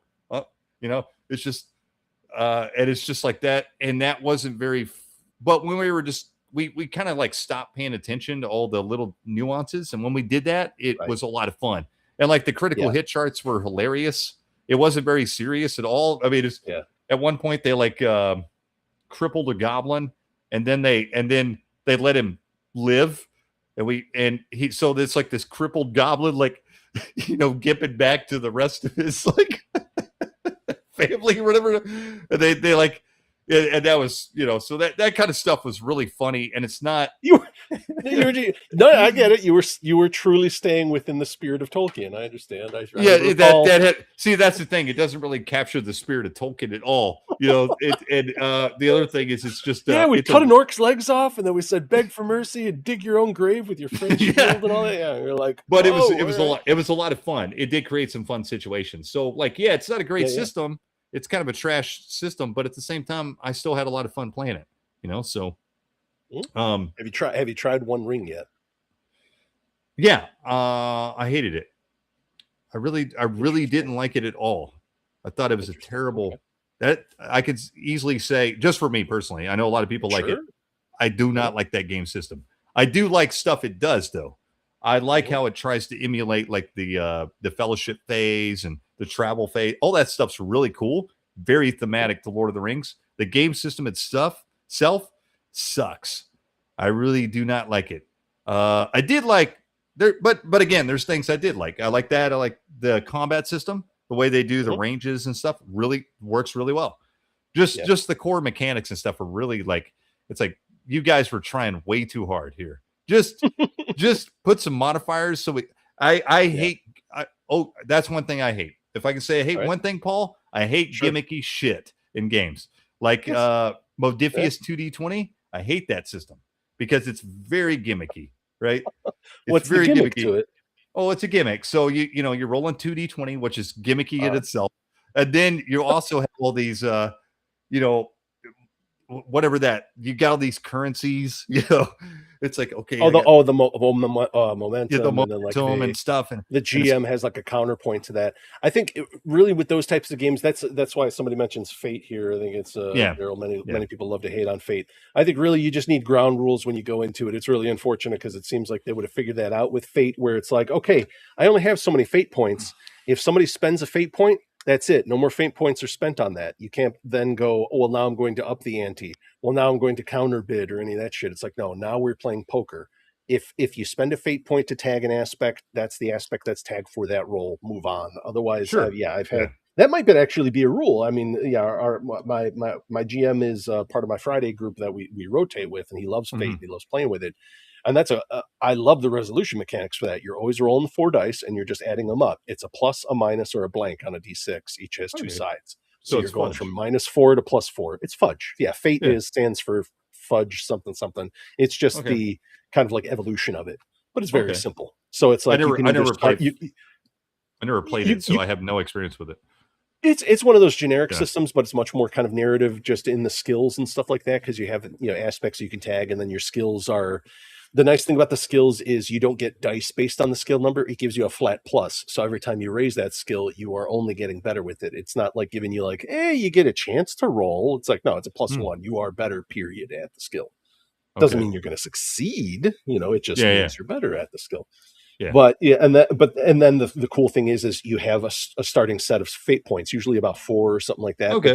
But then during character creation, you can buy knacks, which are like, you go to each of the skills and it could be like under investigation, you could do like a quick look over a room. So like whenever you're investigating a room to look for quick clues and you spend like 10 minutes, it's like you got a +2 to the roll or whatever it is. It's like, okay, that's a permanent thing I'm going to have, but now I lose 1 from my pool. I only have 3 to spend. So when you lock in those abilities, those knacks, it's like you'll have less kind of like flexibility with the points to tag things, but you're defined good at certain things. Okay. So it's like, okay, it's another one of those simple but generic systems. So again, it's like you're gonna have a problem with the generic parts of it. But yeah, I could see that working well for certain things, though, depending on what kind of game you're running. But yeah, I mean, overall, that's one thing I do hate. I don't like really gimmicky stuff just for the sake of trying to be different. It's just I really like straightforward resolution mechanic. I don't mind like some thing that's thematic to the genre of the game. Right? Or some whatever, like some little special thing that's thematic to the game. But I really just want like a straightforward roll some dice and look for a resolution. I also don't like the pass the baton kind of thing. Like it's like, oh, I rolled this or I spent this point, so now I get to interject and I get to be the game master for 10. I don't like that in the slightest. Like if we want to do that, we'll just do it at the table cooperatively, and that happens occasionally. Maybe the player, I've had players be like, actually, this would be a better idea. And I'm like, you're absolutely right. We're going to do that. And that's what we do.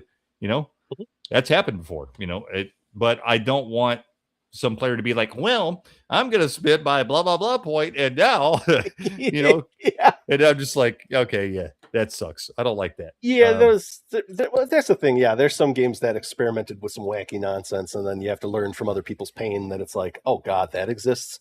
Like we brought up in the other channel, they were talking about Dread, and I was like, I call Dread spooky Jenga because that's what it is. you're doing a horror story, and yeah, then yeah. whenever something tense happens, it's like, oh, you want to make a move, you got to pull from the Jenga tower. So it's like, well, so you're creating the suspense, but that's really the suspense of you playing Jenga. You know, and then it's like, oh, but no, through this, whatever transubstantiation, it's actually about the horror story, and it's like, no, it's from the Jenga. So that's kind of, I mean, it is. That's why I want to play the breathless system. The breathless system, from what I understand, it seems like it could maybe handle that tension a little bit better. And again, I think this maybe falls under what I'm starting to see in my Paul brain. I understand I have a sloped brow and a propensity for flint and fire and all that, but it's a system in which you roll your dice, but your dice step down every time you use them. So like if you roll a D12, then it becomes a D10, then it becomes a D8 and stuff like that. But you can take a breath to reset your dice. But when you take a breath, that's when the GM like really punches you in the balls with something. That's when the killer gets the jump on you or something bad happens. So it's like you control the pace of it, but it's like sooner or later you have to take a breath because your dice are going to drop to the point where you're not accomplishing anything. So that's when you're hobbling in the woods and you're like, oh my God, is the knife killer behind me? I have to stop and take a breath, that kind of thing. So that kind of thing can work well. It just depends on if the genre, if the rules fit the genre of the game, right? Like you can make that kind of thing work perfectly. It's a little bit of a gimmick, but it's a gimmick that works well with the genre of the game, right? So I always am a big believer, and we've already talked about this, about the setting fitting the rules, right? Like I want it to fit together really well. That's why I don't really like generic rule sets anymore, even though I played a lot of them back in the day. We played Hero and we played GURPS back in the day and all that. But I don't really want that anymore. That's what I said. The counter argument is always like, well, it's limited and you can only use it for that. And it's like, that's the exactly.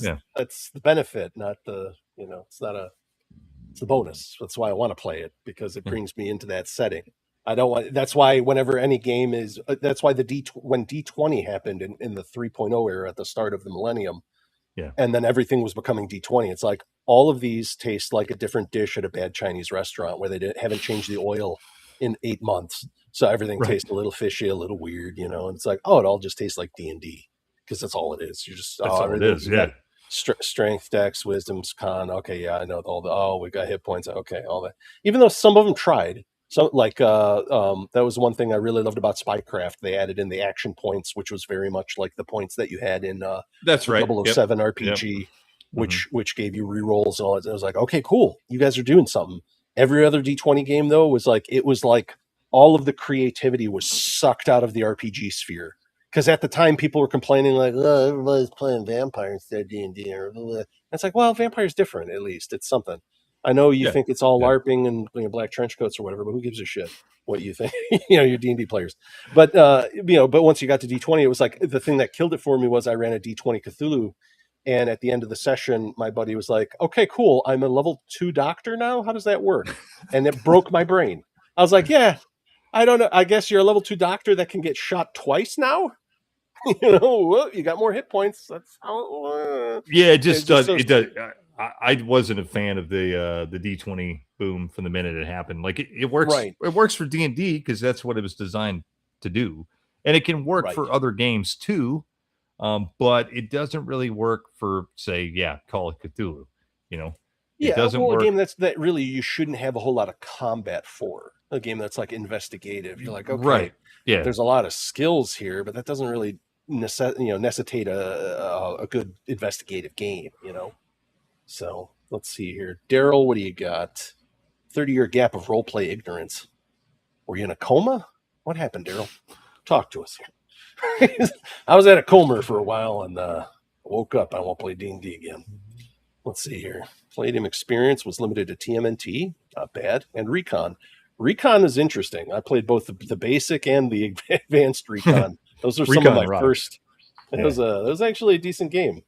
It's fun game. Not now knowing it wasn't written by Symbieta, it's like, well, maybe. Let's see. I didn't say it was a good game, but it's a fun game. It's a fun game. It's not, far from perfect, but fun. Savage Worlds improvement of regular Savage. Oh, yes. Yeah, I would say that too. Because that was what I was noticing. Some of the rules in there, I was like, oh, wow, that's really intuitive. Because with the way they explained juicers, I was like, oh, that's really cool. Because like as you're getting more pumped on your combat drugs, your dice are getting better. But it gets to that point where it's like your dice are really cool, but if you ever roll max, it was either you roll maximum or 1 to step them up. But if you ever hit like the last one, that's when the big heart attack comes and kills you. And you're like Red Fox going to heaven. So, but yeah, I was like, that's really cool. They did some cool mechanical things with Savage Worlds, which, again, with a generic system, that's kind of what you need to stretch and break things to make it. Let's see here. It is. And you always see it on his shelf in the back there. So, one of these days. I'm jealous every day. Every time I see it. Days. Let's get the cards there. What do we got here, Sven? It's one of the things about Bears Heroic 5e and the 2 stat categories combined and give you pluses and minuses work so well. Yeah. I mean, I haven't played. That's the thing. I like not having a whole lot of 5e experience. I can play it without a lot of the preconceived notions, because I know there's a lot of people who just I've always said this, 4th edition D&D is my favorite edition. I know I'm a weirdo, but we liked strategic skirmish combat games, and that's what it was. It was team-based chess. So everybody shat on it, and I understand what it is to love something that's hated. So going into playing a 5e game, I was like, okay, I have no opinion of it either way, because D&D died once they got rid of my beautiful baby boy 4E. So that's okay. Hold on a second. I got a game that's even more hated, probably. Here's my World of Cinnabar for the fumbles. Trigger. Well, actually, it's currently published by Discamy publisher. It's the original owner, Mark McKinnon. Oh, well, there you go. He transferred the ownership. What do you got here? Oh, you're Chris is bringing up here. Your Big Eye Small Mouth is actually being published by the that's what I was saying. Yeah, I saw it was being republished. Talos Lantha, game I absolutely love. Gets a lot of hate, but I'm still collecting Talos Lantha books even to this day. I know it's a sickness, but I can't stop. It's a sickness. Hey, that's okay. That's okay. All I tell people is I go, "What is Talos Lantha?" And they sit there for a sec and they just go, "No elves." And I'm like, "You've already sold me. I don't care. It could use a D20. It could have down the line strength, dex, con. I don't care. As long as you said no elves, I'm all on board." I swear to God, at least once a week, I'm just always grabbing this book off the shelf. I'm like, oh yeah, Talos Lantha. Yeah, something I like about it. I can't put my finger on it. Yeah, Talos Lantha. Let's see. I never thought about using RPGs to summon spirits from Valinor. Well, now you can. Now you do. Yeah. Maybe try doing MERP or the One Ring with a different system. Yeah. I actually think next time we do it, and I was going to do it before I ran MERP, I was going to use the D6 system. I think that'd be a good one. I might do that next time. I'm double checking here. Yeah, we're about 10 minutes behind, but we're catching. Not time, but I'm checking the chat because I was like, oh, geez, we're rambling for a while, but that's okay. Criticals is fun to see what happens. Does charts, let's see, but its charts and successes are hard to understand. You could be 75% successful and have a reroll multiple times. Yeah, I'm not a big fan of rolling multiple times to get an effect. I tried Harn World, and holy God, there was an attack that I did, and I was like, okay, this is kind of cool because with the shield and the sword, I can choose to block or parry or dodge. It give you the options, kind of like Palladium, what we were talking about. And I was like, okay, that's cool. But then there's the armor layering and all these other effects. And there was an exchange we had in the attacks that we kept rolling like this thing where we would draw, so we had to re-roll. And in one attack, we rolled 3 times to resolve it. And I was like, like right away, I was like, that was a red mark with the pen from the teacher there. See me after class. I'm not a big fan of that.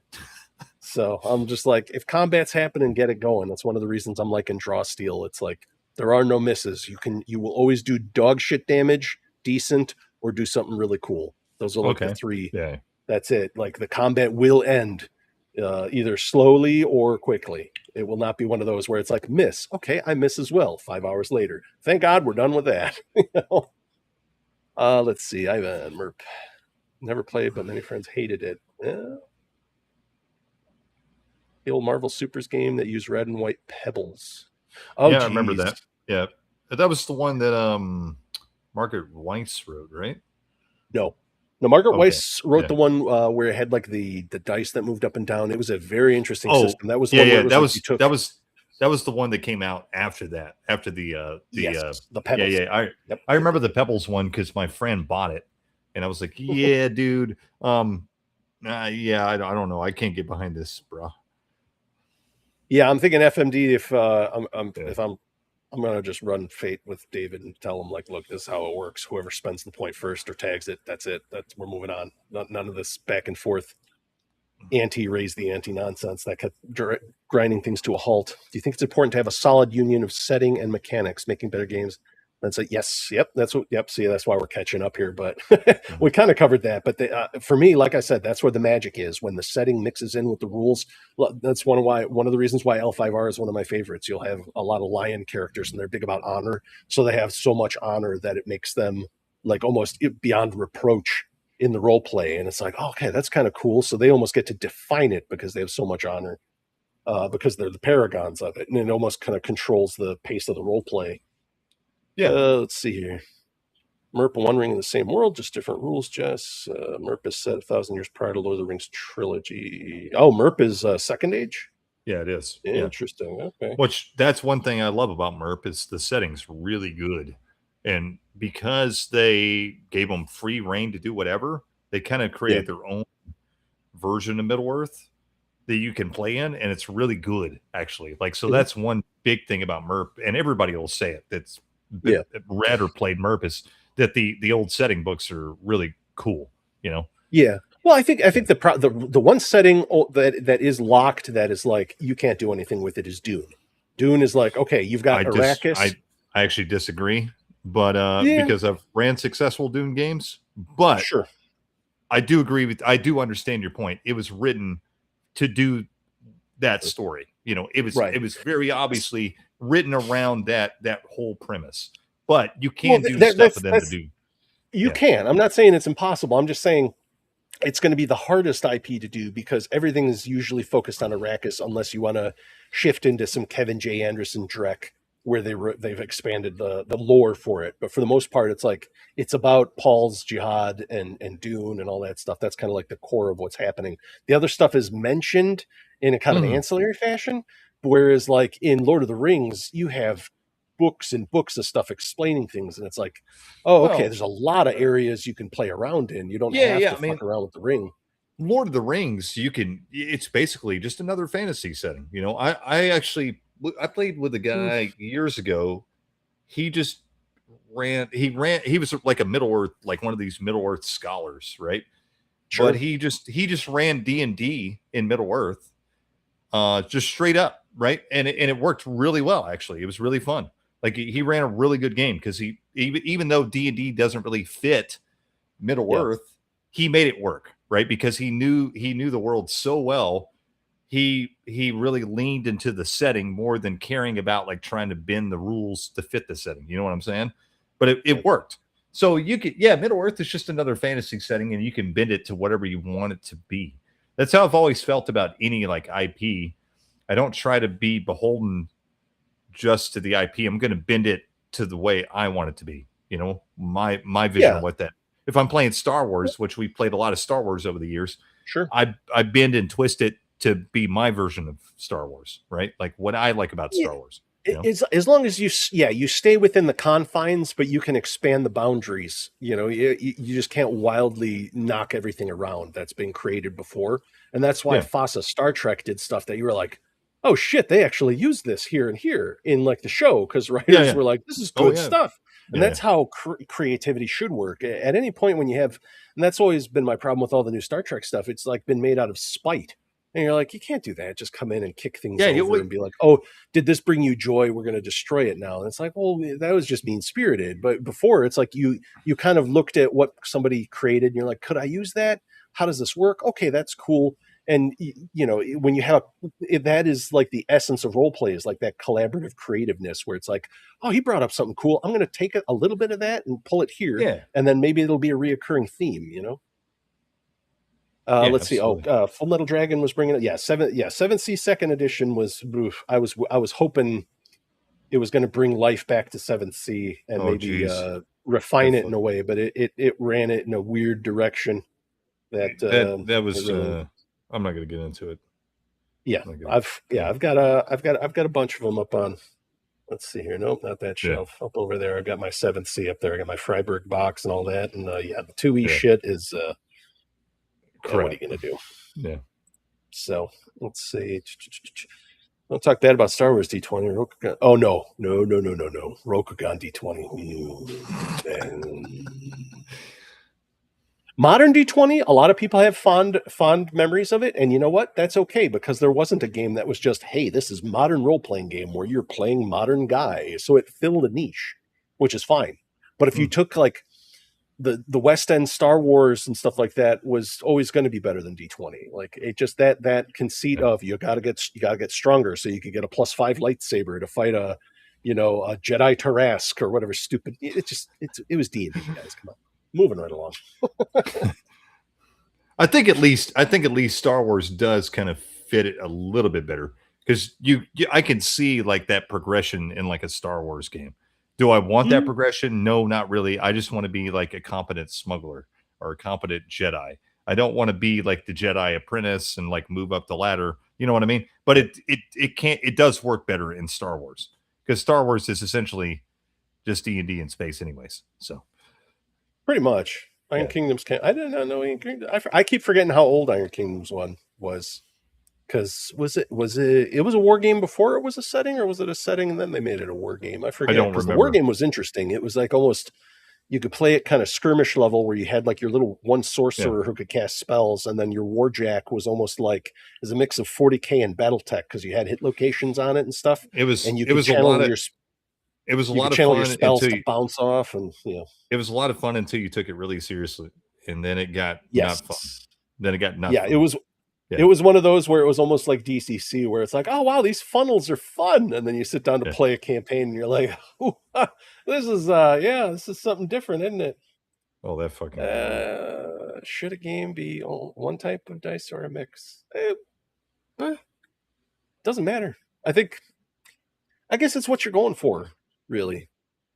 With that one, that's a tough one. That really isn't like a defining factor. I think that it's really like, how you're going for your resolution system. You could really, because I mean, shit, I've played Earth Dawn, and that's the one where it's like you have the step system. So it's it was funny. We had our dwarf weaponsmith, and it was like he had things where he was just rolling a D4 for it, but because of the way the system works, where you explode on the maximum, sometimes he gets a string and he goes on a wild tear. So I will say that that's one thing I'm kind of irked about with modern game design is I don't think everything needs to be balanced, and I don't think everything needs to be unified.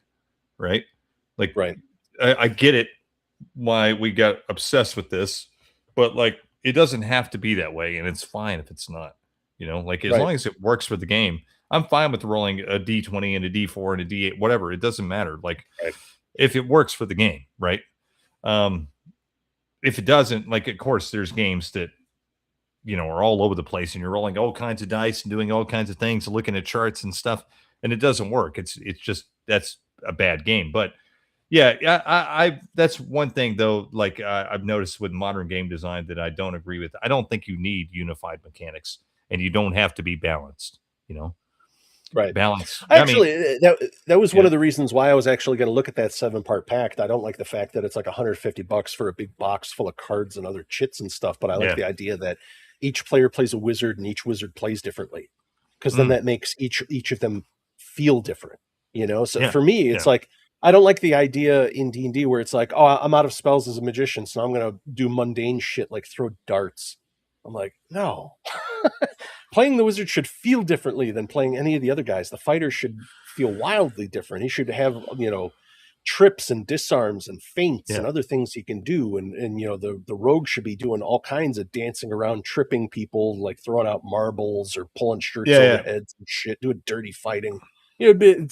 Make them play interesting instead of just the unified mechanic of roll D20, hit armor class, damage. Wonderful.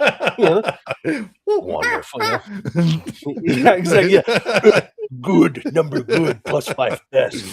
So yeah. Oh my God. This really doesn't have anything to do with anything. But I was at a convention this past weekend, and I was playing my buddy.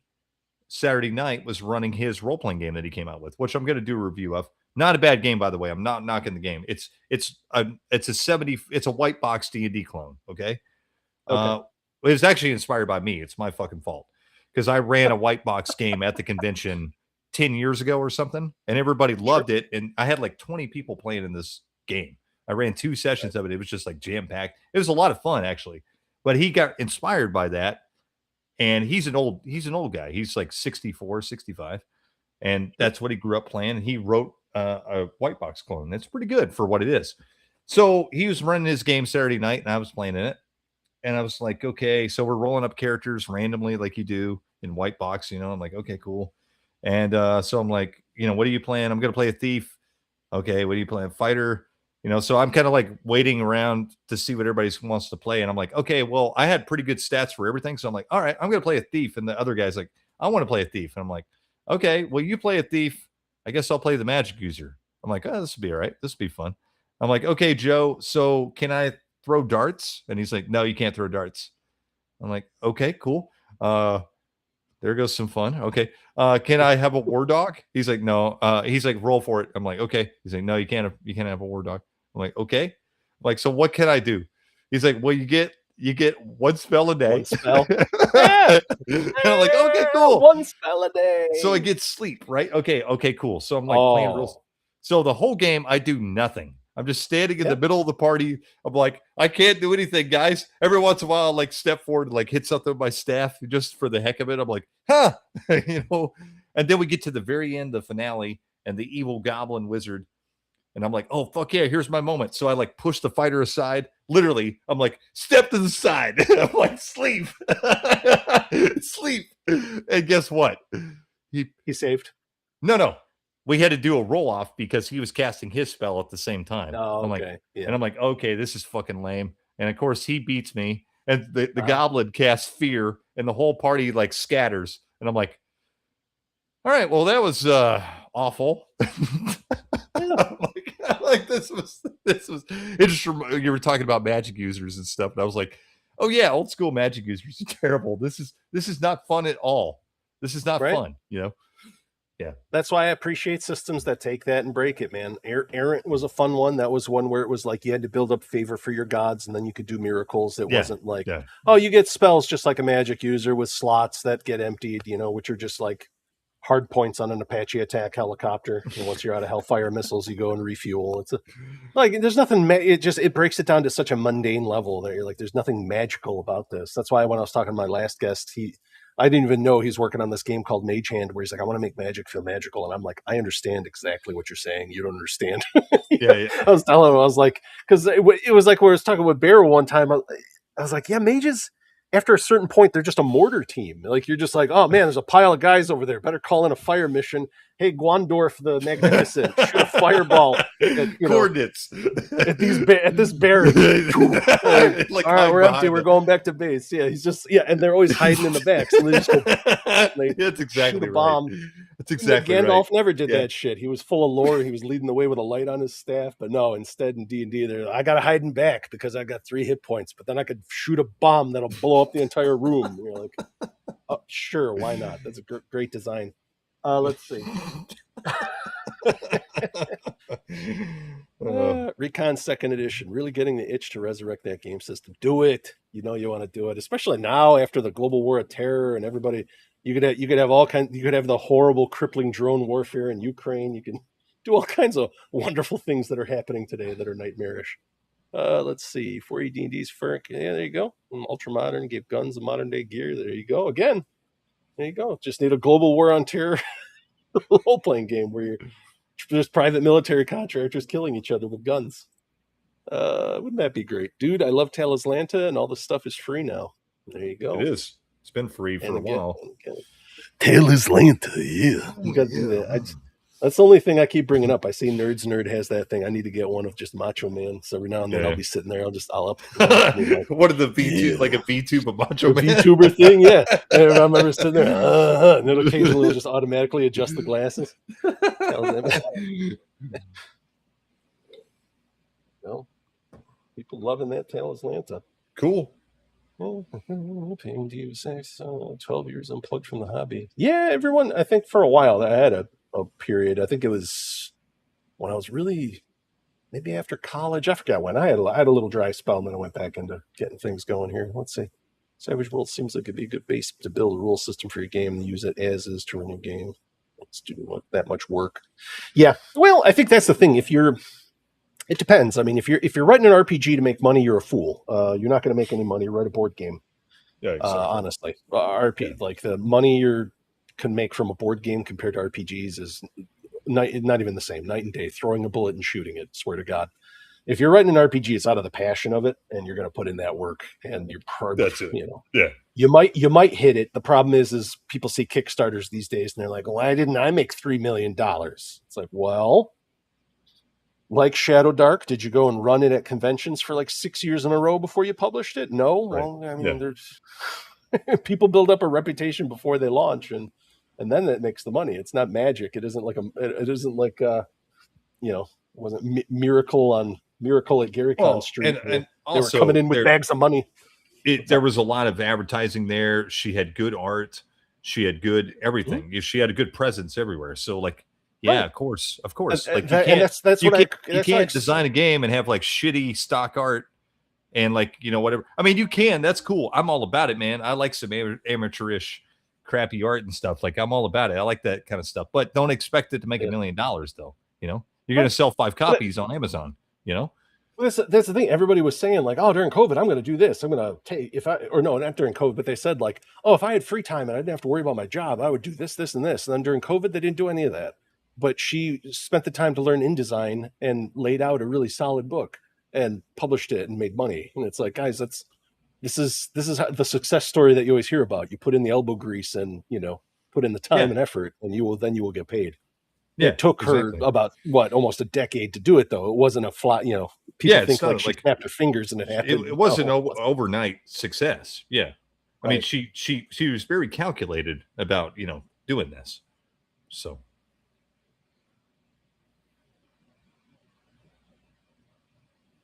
She played D&D Middle Earth.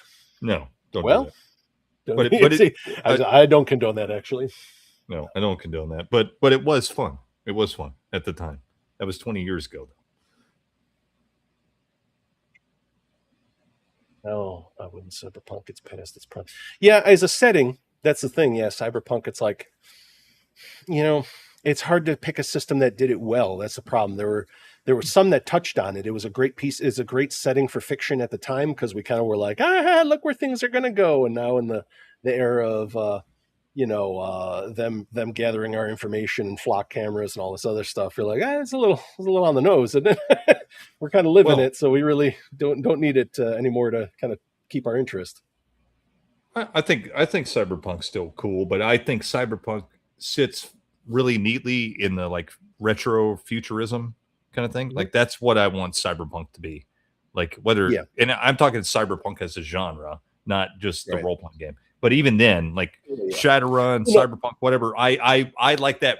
I want the retro futurism because that is very squarely what Cyberpunk is to me, right? Like that's what I grew up with. I want like elves with mohawks and all that shit, with like I want the Decker with the Commodore 64 strapped to his neck and stuff, that's what I want.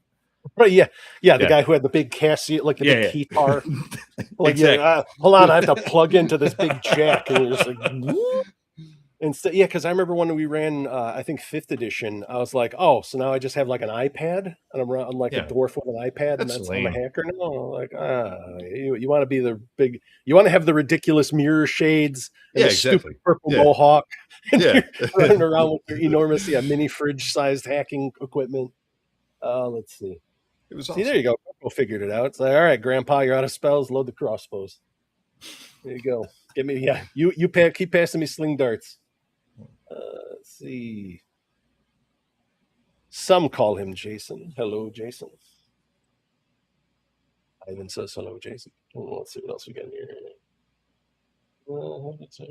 Oh, these guys. Yeah, they were talking about World of Darkness. Yeah, now that it's breaking off and going into different editions and doing its wild nonsense here. Try some Mage for my group once you finish your current campaign. Not sure of Ascension or Crusade yet. Yeah, we played Mage of Ascension. I just like that magic system where it's more kind of almost just based on your imagination. You have the dots as your limits. That kind of limits what you could do, and then the spheres tell you like those give you the broad what you can affect. So Ascension was definitely the best for the Magic system. I will say the one after that, Awakening, I thought had a better like setting. I did not actually like the setting of Ascension that much. Like it was kind of it was kind of goofy with like the you're getting the hunted with the technocracy. It didn't make any sense because it was like we're the technocrats, but we're just a mirror opposite of you that uses matrix powers, but we're still using spell. I didn't like the technocracy, and I didn't really like. I can see that. I didn't really like the whatever they were, the orders that you picked. They were very like goofy. Very goofy. Some of them were goofy. As a kid, you're like, I'm going to be these because these guys are cool and stuff like that. But the last one I just played a straight up dream speaker. I was like, I was a geologist who awakened when I was working working in Peru, and I came across the Nazca lines, and I was like, okay, cool, I can work with this. And the same thing, just like with any of the other games, I went down the rabbit holes. I was like, oh, okay.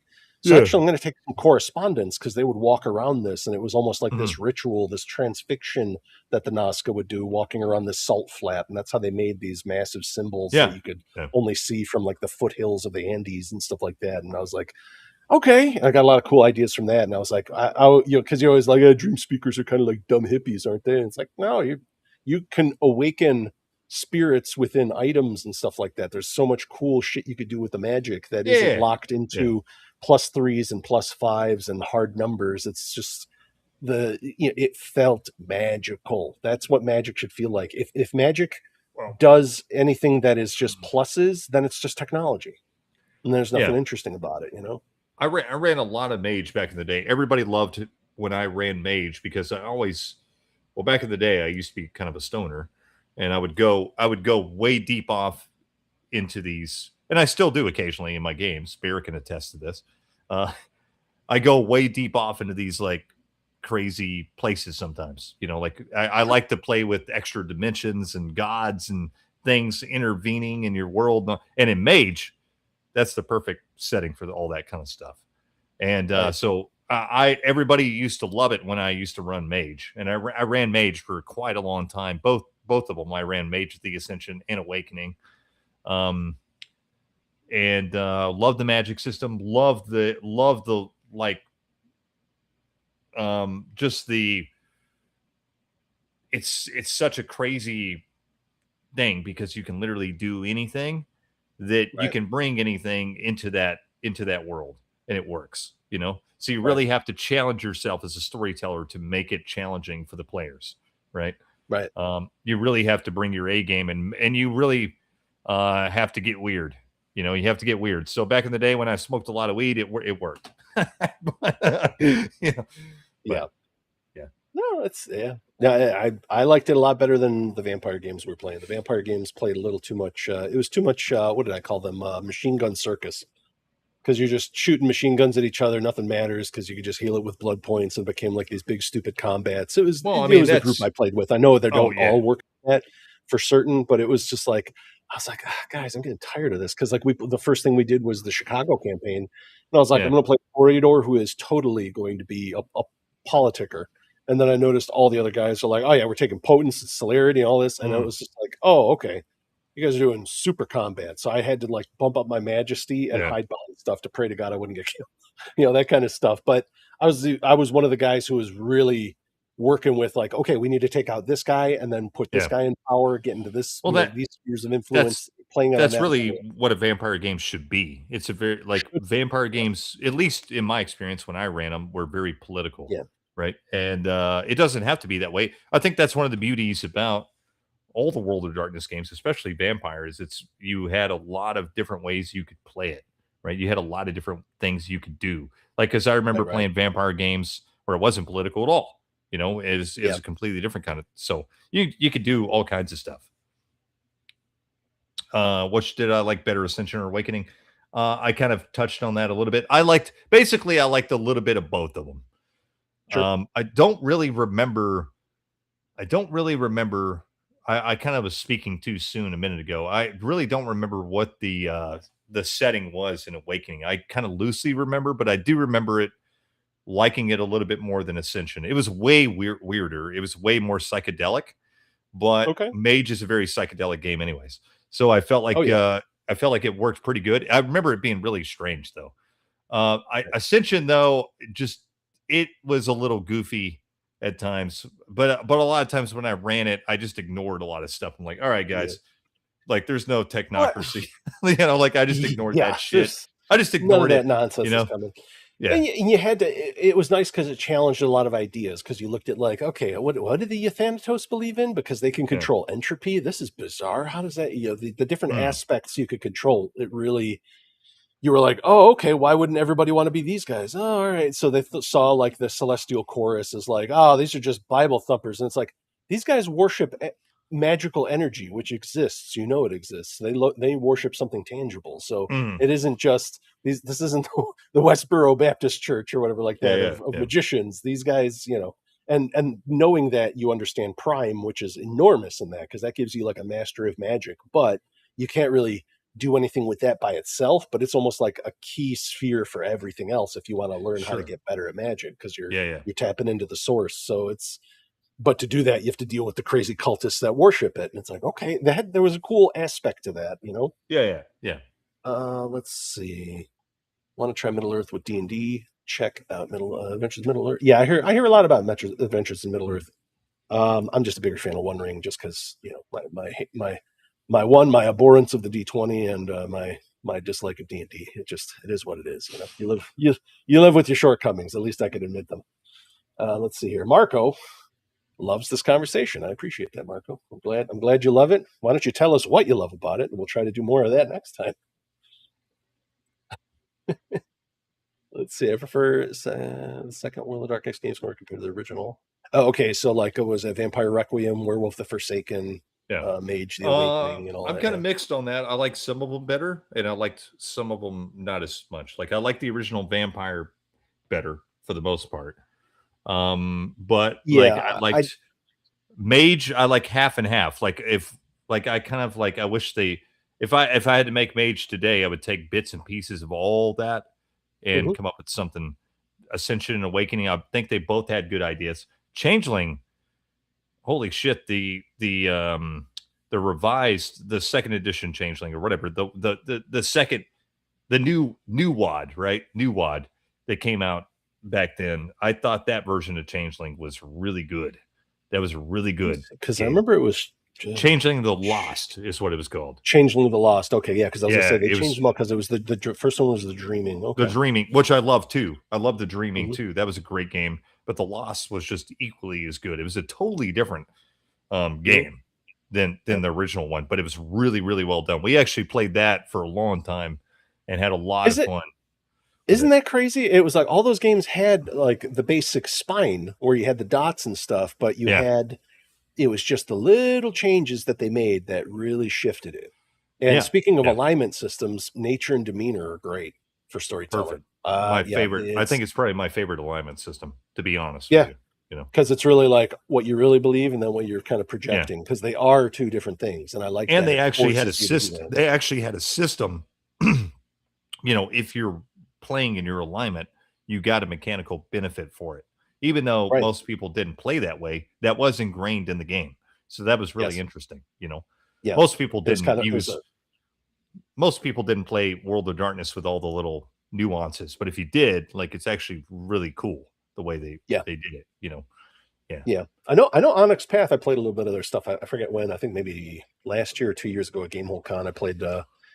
And their latest storyteller system really kind of fixed all the rules. It's set where it's like the die doesn't shift anymore. It's like 7 to 9 as a success where the 10 explodes or something like that. And then you can kind of build up a momentum pool if you do over successes so that other people can spend to get dice and other stuff. It really fixed a lot of the problems they had before. Because I remember first edition was a nightmare because like ones could take away from your successes. So it was like, oh, okay. So unlike Fate, where my skills definitely get better, in this, increasing my skills might screw me over. That doesn't make any sense. Right. It definitely had some rough edges. I think the only version I've looked at, and I don't know if Onyx Path did it, was the 5th edition of Vampire. That's the only new version of like a World of Darkness game that I've looked at. I take that back. I did look at the Werewolf one because my friend bought it. and I was just the ones by Renegade that they did. Yeah, whoever made it, I don't know who made it. I heard good things about the vampire one. So there's some good stuff, and there's some stuff I don't like at all. Like they took some stuff from like Requiem that I didn't like touchstones. I still don't like touchstones. It's stupid. It's a dumb idea, and I mean, obviously you don't have to use it. Like if I ran it, I just wouldn't use it. The hunger dice thing is kind of cool, but it's also kind of silly sometimes. It gets like out of control sometimes. Like you're like, okay, I failed my hunger dice in the middle of this. Like, I mean, it can be interesting, but it also gets kind of goofy sometimes, right? Because it can happen at it can happen at the worst moment, and everybody, and of course that could be interesting, but it can also be like really disruptive to the game. When it's like all of a sudden I'm fucking hungry, here I go on a rage. Just because of the dice, all of a sudden wackiness ensues, and that's one of the reasons I dislike the D20. It has that kind of built-in thing to our culture now. Whenever a 20 is rolled or whenever a 1 is rolled, you go whoa, because something's going to happen. And you're like, I don't like it. No, I don't, sir. I think any game can be more satisfying if you attain a tactical feel to it, but not necessarily battle maps, things in mind. But when you can make choices that impact the world and doesn't feel like it's done. See, and that's one of the reasons why I like Powered by the Apocalypse. There's a lot of playbooks in that are like, you're when this occurs uniquely, you can do this, and it has a specific effect on the world. I like that as opposed to everybody can buy everybody's skills and everybody can be the best at everything, because then you get into that where it becomes like a gaming pissing contest where you're like, well, I'm the best at doing this and the thing. And it's like, well, yeah, the way I see it is you should be, because you're the fighter. So you should be best at swinging the sword. Well, this guy should be the best at this. Everybody should have their place, and it should, the spotlight should move around. So that's why I like the playbooks in Powered by the Apocalypse, because there are ones that focus on certain things, and you can uniquely affect the world in specific ways that are really kind of cool and specific to what you're doing. Let's see. I hate Marco. those games, but that's just me. The Powered by the Apocalypse. Oh yeah, I know. I'm a big proponent of those, and people are just like, I mean, like my cousin's like the biggest fan of the world, right? So any game he runs, he runs other games, but he loves Powered by the Apocalypse. So anytime I play in a game with him, he's running that. So I played it a lot. I don't like it personally, but it's just me. Like I'm not gonna dog it or anything. I understand why people like it. I get it. It's just not for me. That's it. It's all right. It's like I said on the other channel. I'm the Powered by the Apocalypse guy. I have not declared fatwa yet, but let's see here. Just liking learning about games and the back and forth works well. Hey, there you go. We got a rapport. What can I say? There you go. Nature and Demeanor was a stroke of genius, because they inherently hook us back to Jungian theories and those psychological theories. Yeah, and that was the interesting thing when they added in the different exchanges for humanity. You had the weird paths and stuff, and it was like, okay, you could play around with that. The problem was it kind of became mongoose booky, where people would game it, and it was like, you really should stick with humanity, because that's the conceit for that game. That's like, are you becoming the monster or are you controlling it? That was Vampire, So when they started adding the switch out, it kind of sucked, but they were playing with something. Because what was it in Werewolf? You had Rage. That was your thing. That was like how wild and crazy you were. And hold on, what's this here? Geist Promethean and Created. Promethean was really interesting. That was one of the new WoD games that I really enjoyed. Actually, we did actually play that one. The interesting thing about Promethean, it was like you were doomed to fail from the minute you played the game. Like that was the game. Like you're dying as you're playing, right? And it was set up to be like a limited campaign. Like we were just talking a minute ago about like, well, how long can this campaign go? Promethean, the Created, not going to go very long, because it's literally baked into the system. If I remember right, you're like degrading the whole time because you're playing like some kind of like Frankenstein kind of monster. That's what I thought it was. I thought it was. I always called it Promethean the Frankensteining, because that's what I figured it was. That's basically what it is. I mean, it's more involved than that. It's actually really interesting. It's really good, and we actually played it and had a lot of fun with it. But it is like, it's interesting in that aspect. I remember reading that for the first time, and it was like, oh wow, it's like this very narrow window we got here, or we're gonna disintegrate. It's like And that could be cool when you know like cool. the end is coming. And because when we brought up card resolution mechanics, Keith Baker, the guy that designed Eberron, came up with a game that I keep talking about all the time called Phoenix Dawn Command. And the great thing about that was it had card resolution mechanics, but to level up, you had to die. So everybody was kind of running in and forcing to do like a heroic sacrifice of themselves to die and then level up and come back. So it really changed the tempo, the momentum of the game. So everybody was doing these wild heroic acts, and it was like, this is cool. It was like this big, like kind of like Greek action, that you're seeing with these massive powers and magic happening, and people exploding and dying, but then coming back more powerful. Nice. And it had great card resolution and whatnot. I'm going to ask you to vamp for a bit here. I got to go piddle. I'll be right back. Yep, no problem. So, oh dang! It looks like I missed the Shadow City discussion. We actually didn't have much of a Shadow City discussion.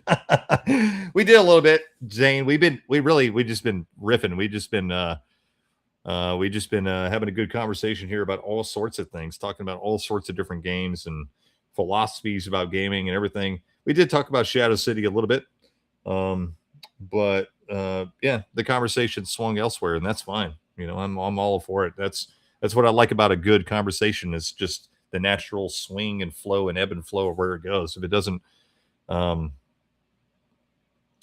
go exactly where it goes, man, that's fine, as long as we're having a good talk. Are we still looking at doing that soonish? Yes, we are. The writing is about, I would say, 95%. Well, the writing's done. I'm just at the editing phase, and that's about 95% done. And then we're going to be looking for artists. And so that's where I am right now. It's looking for artists. And I've decided I'm probably just going to pay for that out of my pocket. I do have a budget for that. So we're kind of right now, that's kind of where we're at, is just kind of looking for artists for that.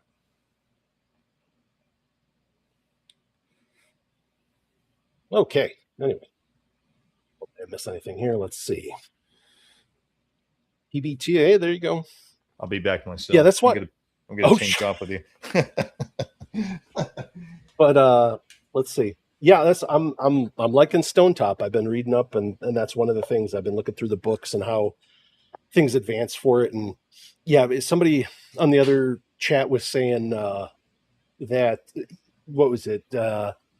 Blades in the Dark was an evolution of PBTA, and I very much disagree with that. It's a very kind of different system than it, but it launched its own spin-off. I've got nothing against it. I just don't like the system in general. Because like I said, it's like incompetent Shadowrun is the way it kind of played. You're really trying to get those D6s and looking and hoping to God for a D6, and forget it. Let's see.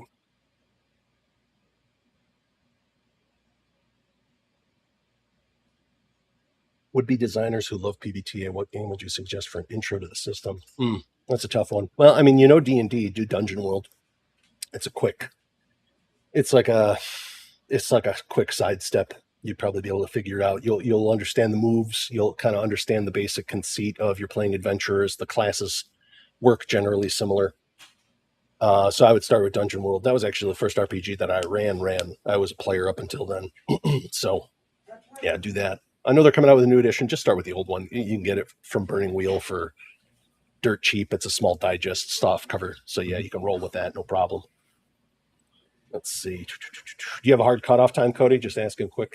We're a little over 2 hours, so it's fine. I do have to get up. I always got to get up early, but I'm good for another. Sure, yeah, I know. 10:30ish. I should be all right. Okay, cool. Yeah. Let's see here. Playtest resource 2d20, and only players roll dice. Interesting. Again, that's another thing that you're asking about it, Daryl. With Powered by the Apocalypse, it's players rolling dice. GM, you kind of you sit back, and then you do hard moves when players fail at the dice rolls. And that's what I kind of like, because I'm starting to realize I like controlled randomness. And when you have roll a die, roll a die, roll a die, roll a die, you get to that, like those fractals of numbers, and it's like the chances of this are ridiculous.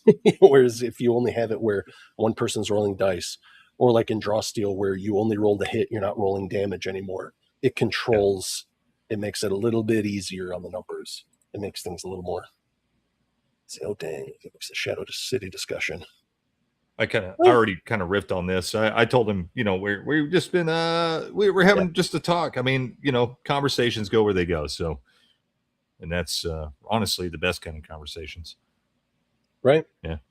Well, I think we covered it because I wasn't sure exactly where it started off with. They didn't realize it came from a shittier game, and then you were like, "I will make a better game." I mean, that's that's basically it seems more noble a pursuit now, where it's like we got to beat that game because that game's garbage. So, well, I will say they did make another edition of that game.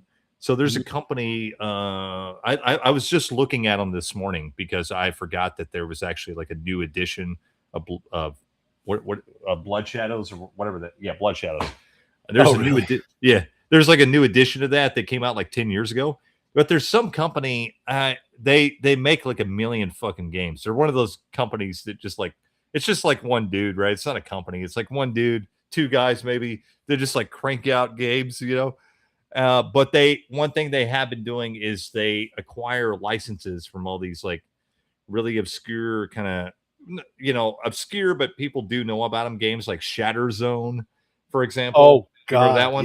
Yeah. And like Blood Shadows, so they have the rights to all that stuff, and they so they did come up with a new edition of Blood Shadows like 10 years ago, and it flopped. So it must have not been that great. I don't know. Yeah. I haven't looked at it, but it's still like the same setting and everything. So. Yeah, because as I say, it's kind of like this group that relaunched as Fossa or whatever like that. They're doing Earth Dawn, but they also did. I saw that. What the hell was that? What the hell is that one space game that it was always around and I never played it. What they got? They're doing Leviathan and some other stuff. There was one though that like always came up, and I was like, I saw it but never played it. Yes, anyway, Full Metal Dragon Presses Intermedia. That's that company that is. That re-released Blood Shadows. Yeah, that's exactly the company. And yeah, they have like a million other games too.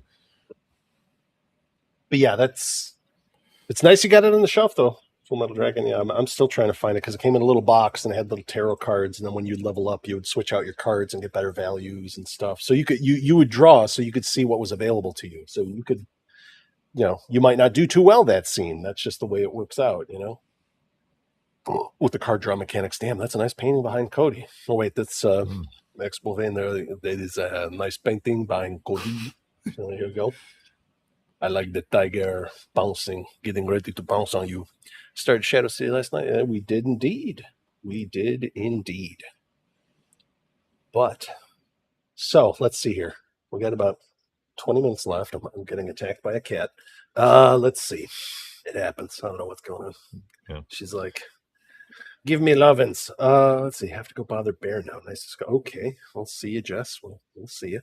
And let's see. So I guess the question is there a game that you've got to play? Like you haven't played it yet and you're like, shit, it keeps coming up. I heard about it. I got to play this. Yeah. So I have played this game a little bit, but not enough to whet my appetite. And that we already talked about it. Oh, Talos. This one. Talos Lantha. Yeah. Oh, yeah. No, seriously, like that's spirit. I played it just a little bit, and that's it. Like, so I really want to run that game. Okay. Yeah, at some point, I really want to run Talos Lantha. Yeah. I keep hearing things about Mithras.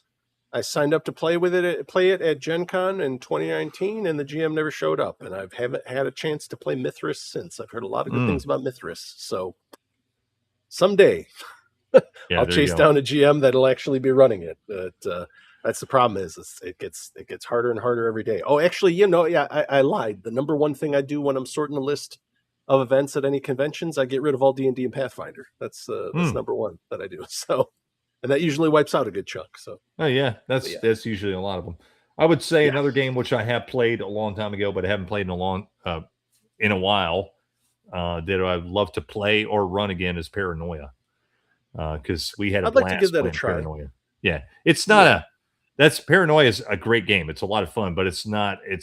We were talking about long running campaign games. That's not one of them. No, but when it's That seems like an event. Like you're sitting down, you're playing because you only have a certain number of clones, right? And then you're out of the game. Yeah, or dead or yeah, totally. Yeah, but it is absolutely a blast when it's happening, right? Like, and I started running Paranoia a few years ago, and we only got to play one session. I was like, oh man, this is still really fun. This is still really good. It's just a good time. It's like one of those. Yeah, everybody needs to be drinking or something, and just it's not something you take real seriously. And it's just a good time every time. Yeah. Yeah, for sure. Let's see.